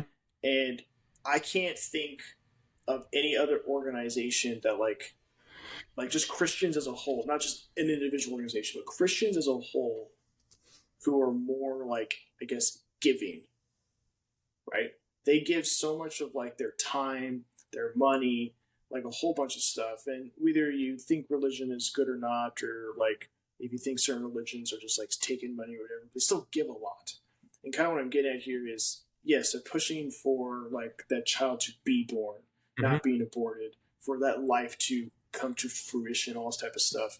But I don't think they're necessarily like the second the kid's born is like, oh, all right, back to the next embryo, right? That I still think they care about these kids. And there's a whole bunch of like organizations or like stuff that they're probably giving funds to or aid to that help by proxy for this stuff. It kind of goes into like it's a you're talking about dichotomies. It's kind of like a dichotomy with the you get people who are like anti like open borders, Mm-hmm. um, and they'll like try to they'll like come up to like usually it's like a conservative that comes to like the liberal at the thing and they'll be like, hey, we have someone who just crossed the border illegally. Do you need somewhere to stay? Can you stay at your house? Mm-hmm. And the person's like, no, he can't stay in my house. But it's kind of like the same concept. Like they reverse it for like the people who are like Mm-hmm. anti-abortion. Like, hey, this kid was just born, but the parents are going to take care of it. Are you going to take care of it? And it's like, I get what you're saying there and whatever, but like it doesn't need to be like so very specific or Yeah. direct. No, Like those just things because, become gotcha arguments. yeah, they're so stupid. It's yes, they're anti-abortion, but that doesn't mean they're anti-kid once the kid's born. You Mm-hmm. know what I mean? Like it doesn't make any sense. And I know of so many like Christians and people in that kind of like realm who do adopt because they do understand like this type of stuff. So it's a question that was thought of or brought up by someone I was kind of like asking for ideas and stuff, like get like better questions. So I kind of tailored it a little bit better. but I think it's a. I mostly wanted to talk about the discussion of the question, not so much the answer of the Yeah, yeah, question. If that yeah, makes sense. yeah. No, I mean, the majority of religious people that I've met, whether they're Christian or Muslim or whatever, tend to be have been really good people who care about other people. And Mm-hmm. I have met plenty of, and I just think that by sheer number and volume, that you meet more Christians than anything, right? So, Yeah, um, in the United States at least. in the United States, yeah, I have met ton of people who are religious who I'm like, man, you're kind of a piece of shit, or maybe not even that you're a piece of shit, but that your worldview is so narrow that you are causing harm. Does that make sense? Or Mm-hmm. Yeah. you're not being valuable. So it just, but I agree with you that the majority of religious people that I have met care about others and they care about being a good person, and Mm-hmm. caring about being a good person genuinely comes with baked in caring about others. So I Yeah. mean, I agree with that. I think there's a lot of people that, and I'll say this, one of my cousins, he's adopted, and my aunt and uncle decided that that's what they wanted to do, and that's great. And now I have a really awesome cousin that I wouldn't have otherwise biologically, you know. And Mm-hmm. the sad thing is there's a lot of children in the United States that need to be adopted. You know what I mean? And I wish that there was an answer for that. And there really isn't one without mandating something that somebody isn't going to like. You know, and that just sucks. And I wish I had an answer for that. It's a really serious problem, Yeah. and it sucks. It really does. The kids have to grow up that way, feeling unwanted because they're doing lifelong damage. And you see, I've seen people that interview homeless people, and so many of them, you talk to them, especially the younger ones, will tell you that they were in and out of foster homes, and now and you look at them and their face is ruined because they're on meth and have been on meth since they were 17 or whatever, and there's really Mm-hmm. almost no hope for that person, and that really sucks, Yeah. and there's some people that are like, whatever, that's their decision, I don't care or whatever. And like, to me, I care. You know what I mean? Am I going to go out and bring these people into my home? No, I'm not. But I don't know. It doesn't. I'm not saying it makes me a better person that I Yeah. have empathy for them. It's just there's Mm-hmm. never going to be a solution, is all I'm trying to say. Because you have people who care and people who don't, and people that go the extra mile with their care. I just there's no, as long as there's human beings, there's going to be pain and suffering. Mm-hmm. So Even if there wasn't human beings to be pain suffering. yeah, that's all I'm getting at, is that you're never going to have a law or govern your way into utopia. So, Yep. but speaking of What's really, your really, What's your last one? speaking of really cool places, like Utopia, I don't know if that's a cool place. Sir Thomas I hope More, so. Sir Thomas More thought it was enough to write a book about it. But have you ever heard of um, Oriana, Francisco de Oriana, and the city of El Francisco. Dorado? I have heard of the city of Yeah. El Dorado. It's the city of gold somewhere Right, in South America, right, perceived. right. So you've probably heard of Francisco Pizarro, right? Spanish conquistador known for conquering the Incas. No, I don't know this Oh, person specifically. okay. Um, Well, he's a very well-known conquistador, right? Again, like I mm-hmm, said, specifically for his actions on conquering the Incan Empire. Um, mm-hmm, but his brother, his name was Gonzalo Pizarro, and Francisco de Oriana went on an expedition from Cuzco, which is the city capital there of the Incan Empire. They were based out mm-hmm, of there because of Gonzalo's brother. And essentially, they were looking for El Dorado. Oriana and Pizarro were looking for El Dorado. And along their path, they decided that they were going to split ways, that Oriana was going to keep traveling over the water, and Pizarro was going to go by land. And they never actually linked up ever again after that.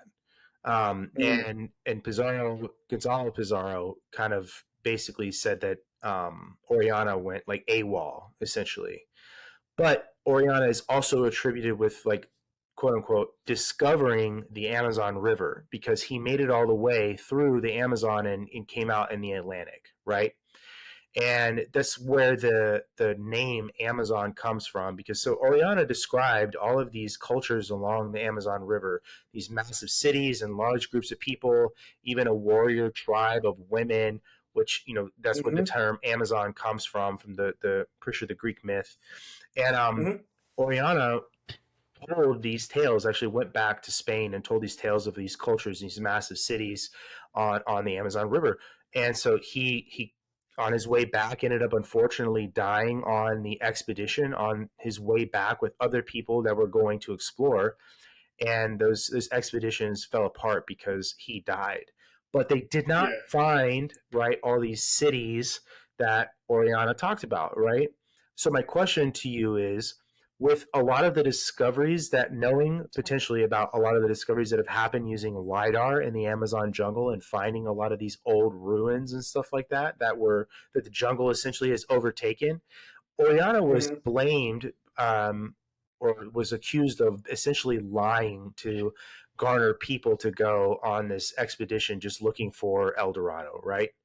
Yeah. And Or to get Spain to get his to government get to money let to, him go in right, there. exactly. Yeah. And so the allegation was essentially because they didn't find these people when they went up and down the Amazon anymore. They didn't find these cities, right? And so there would have been years between when Oriana was there originally and when he left and tried to come back, although he died, like I said, on nearly the end of the expedition when he almost made it back to what's now South Mm-hmm. America, right? So my question to you is do you think that he was lying, right? Or exaggerating, I should say, or do you think that potentially some of these ruins they've found recently with using LIDAR, he was actually telling the truth and something happened to those people, like disease or something like that, that killed them off because of the interactions they had with the Europeans? I don't think he was lying. Mm-hmm. Or He could have probably exaggerating. stretched. He probably exaggerated a little bit, I would assume. But Mm-hmm. I've seen the lighter stuff. I've watched like whole documentaries, Yeah. like hour longs about these. And Mm-hmm. there's like a lot of civilizations that exist underneath the brush. There From was like even not a kid that civilizations, but like found some huge ruins. cities. Yeah, there's a kid that found some ruins because of star patterns. Oh wow, that's Mm-hmm. cool. But yeah, no, I don't think he's exaggerating. But so if it was like years, right? So you have like an outside entity that I'm assuming is probably more advanced than your tribe, right? They got like these big old boats. They probably got some gunpowder guns, like a whole Yep. bunch of stuff, right? Horses. Yeah, horses. I would assume at first you would be relatively friendly to this new outsider because you don't know what their capabilities are. So Mm-hmm. you'd be like telling them, yeah, there's a whole bunch of tribes here. There's like this, there's that, there's whatever. And then those people tell you, cool, we're going to come back. I want to like talk to you more. We're going to have more people, yada, yada, yada, right? And you're like, okay, yeah, sure, that's no big deal. So you're going to leave and come back with more? Yeah. So they leave. What would you do as your tribe? Like they're coming back with more of what they just had. You gotta sit around and wait for them to show up, or do you bounce? I wouldn't have. I actually disagree with your premise if you're saying that you think that they abandoned their I city think they essentially. bounced. Yeah, I I disagree think they bounced. Why? because I don't think you spend the time establishing a society like that just to abandon all of it and retreat into the forest to start over, out of fear. Because let's consider the But maybe the fact that society's not as. That's where I'm getting with the exaggeration. Maybe the society's not as big as it like he said it was. Mhm, Maybe he's like, oh, it's like 10,000, but it was like 800. mhm, You know what I mean? And I feel like 800 could easily like if they're tribe enough, they're mhm. close enough, could easily be like, hey, we should probably leave this and go somewhere else or whatever. Because if it was just a short year, because It was several years. vegetation's yeah, for like several years, but like several years, he's still alive, so it's like what within like 10, 15, 20 years, like tops probably, Mhm. right before he's coming on his way back. I don't think entire civilizations are just gonna be wiped out in that time, and I I mean, also don't think it's documented because that that's happened. there'd be a Though. lot of them. I know, but like there's a lot of them in a very specific area, and then also how would they not find the ruins of it? Like I know I mean, the vegetation grows jungle quickly. reclaims really fast Yeah, maybe I'm just not well over versed years. in Hmm. Yeah, and like exactly how quickly that could take over. Like I do know, like I've seen stuff like if New York City just everyone disappeared from New York City, it would take like the Earth. Like most of those stuff would actually disappear because Hmm. they're not like the pyramids where they would last, Yeah. right? Yeah.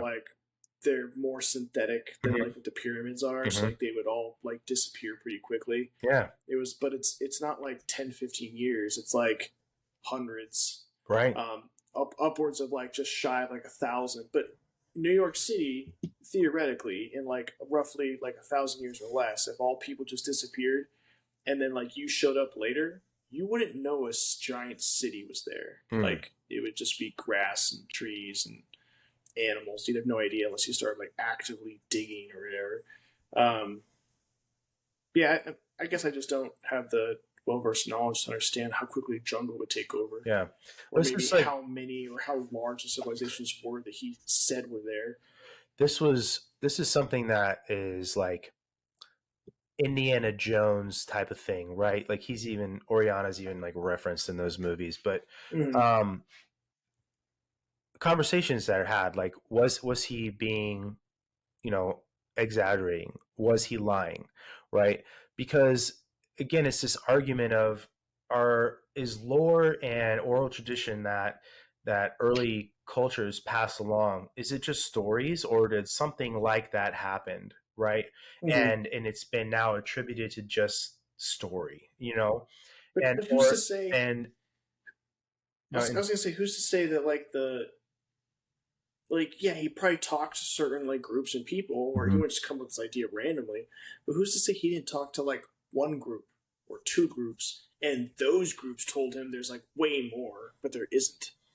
You know what I mean? I mean, that could be. It could be, and I get what you're trying to say, but what I'm saying is I see less value in taking the time to bullshit your way down the Amazon River, knowing what I know about the Amazon and how arduous and dangerous of a place that is, knowing that Yeah, eventually you're going to return across the Atlantic Ocean, and you know the royalty on the other side of the pond already knows that there's people over there, right? yeah, One of your conquistadors has already conquered an entire civilization. You know, there's kind of no point to lying about, you know, going back, because you got to figure that they're gonna send you back, you know what I mean, with supplies yeah. and money and all this stuff. And Mm-hmm. um I just think, to me, like knowing now that there's all these ruins and large city size ruins being discovered using lidar in the jungle, like I kind of think he was being honest, you know. And it's true. Like I'm not saying that the possibility of him exaggerating or even lying doesn't Yeah, exist, because I don't think he was I'm sure actively it does, being. right? Yeah. And then let's consider the fact that, you know, this person is traveling for a long period of time, and Mm-hmm. even a couple of weeks after an event, your memory of it becomes Mm-hmm. skewed. So you know, Yeah, I was maybe. gonna say I don't think he's actively being Right. deceitful. Exactly. Yeah, Yeah, you get what I'm trying to say. yeah, That yeah, so I guess all I'm trying to say is I do think that the Amazon was as plentiful with civilization and human beings as he was probably implying or saying at the time. I agree with that. Yeah. And who's to say that like the people that like went back there with him that he died along the way? Who's to say that like that he's the one who's mainly invested, right? And then he dies, and then they get there. They probably look a little bit, but they don't know exactly where to That's look, and they're basically what not like happened. sure. Yeah, Yeah, they're it not fell sure what to apart. do, and then they're just like, you know what, fuck this shit, and then they left. Hmm. And then it's kind of like it's like the joke. It's a gambling joke, and it's like the gambler who stopped. He's like digging in a trench, and then Hmm. he stopped, and like right there was all Oh, the yep. diamonds. Yeah, Yeah, like exactly. it's If like you them. Like just what if they keep were actually? going. Yeah, what if he was? What if that group was there? And they just didn't go enough because they're like, well, the dude died. I don't want to get too invested in this. I don't know what's going on. I'd much rather get back to my like 6 wives back home Mamacita. and my mistress. So I'm gonna turn Hmm. around. I'm Yeah. gonna go back. I mean, maybe. Yeah. I just, to me, it's always made me wonder, like, because it's when you learn about all the destruction of literature and you know, infrastructure that happened because in the name of conquest, Yeah. it's just That really sucks. And that's my emotional answer, right? Like yours about the this global cabal of population Mm-hmm. reduction Mm-hmm. is I would like to think that he wasn't lying and that there was actually up and down the Amazon River, because that just makes sense. If you're a civilization, you need to be near a water source. So We've talked about it in the first Popcorn podcast. Like, if you could go back in time and witness something, blah blah yeah. blah, and you don't alter it, like that's one of them. Like Mm-hmm. I'd go to South America. Like that place was teeming with so much like Mm-hmm. activity, civilizations, um, and then there's like so many like cross references between them and like Egypt, like other civilizations. Oh Like yeah. there's there's so much unique stuff, and I wish we had a better record of it or could have like seen it or Mm-hmm. something. Um, Yeah. Unfortunately, we probably won't ever know. Never know. But you know what I do know? Yep. What's I that? know that that was my last question, and I think that this is a Oh, good spot to wrap it up, man. And yeah, I'm time gonna, out. yeah, I'm gonna do a real quick shout out to our sponsors. Um, Obviously, everybody knows we got Red Clover Coffee in the house. Some amazing coffee, veteran-owned business.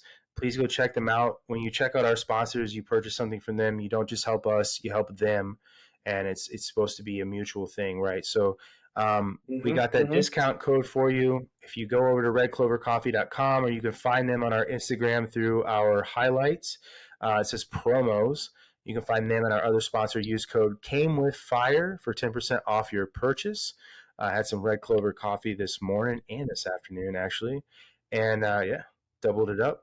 And then our other sponsor, Sheep's Clothing LLC. They are seeking to support people who are survivors of violent circumstance and those who practice the violent arts and disciplines. So if you want to get some discounted merch or equipment from them, highly recommend it. Shout out to them as well. You can use code FIRE10 at checkout for 10% off. Again, when you support them, you support us, and we really appreciate Red Clover Coffee and Sheep's Clothing. So, Zach, awesome conversation as always, sir. I know it's late where you're at, so I'm gonna let you get out of here and go get some sleep, because in several months you're gonna wish you had more sleep. Yeah, I've heard that before. Oh, it's the truth, brother. Well, uh, I know it's going to be daunting, but I'm just looking forward You're to gonna it. kill it, So dude. yeah, thanks. I Mm-hmm. appreciate it. All right, man. Good night. Good night, and thanks for listening, everyone. Really appreciate it. See ya.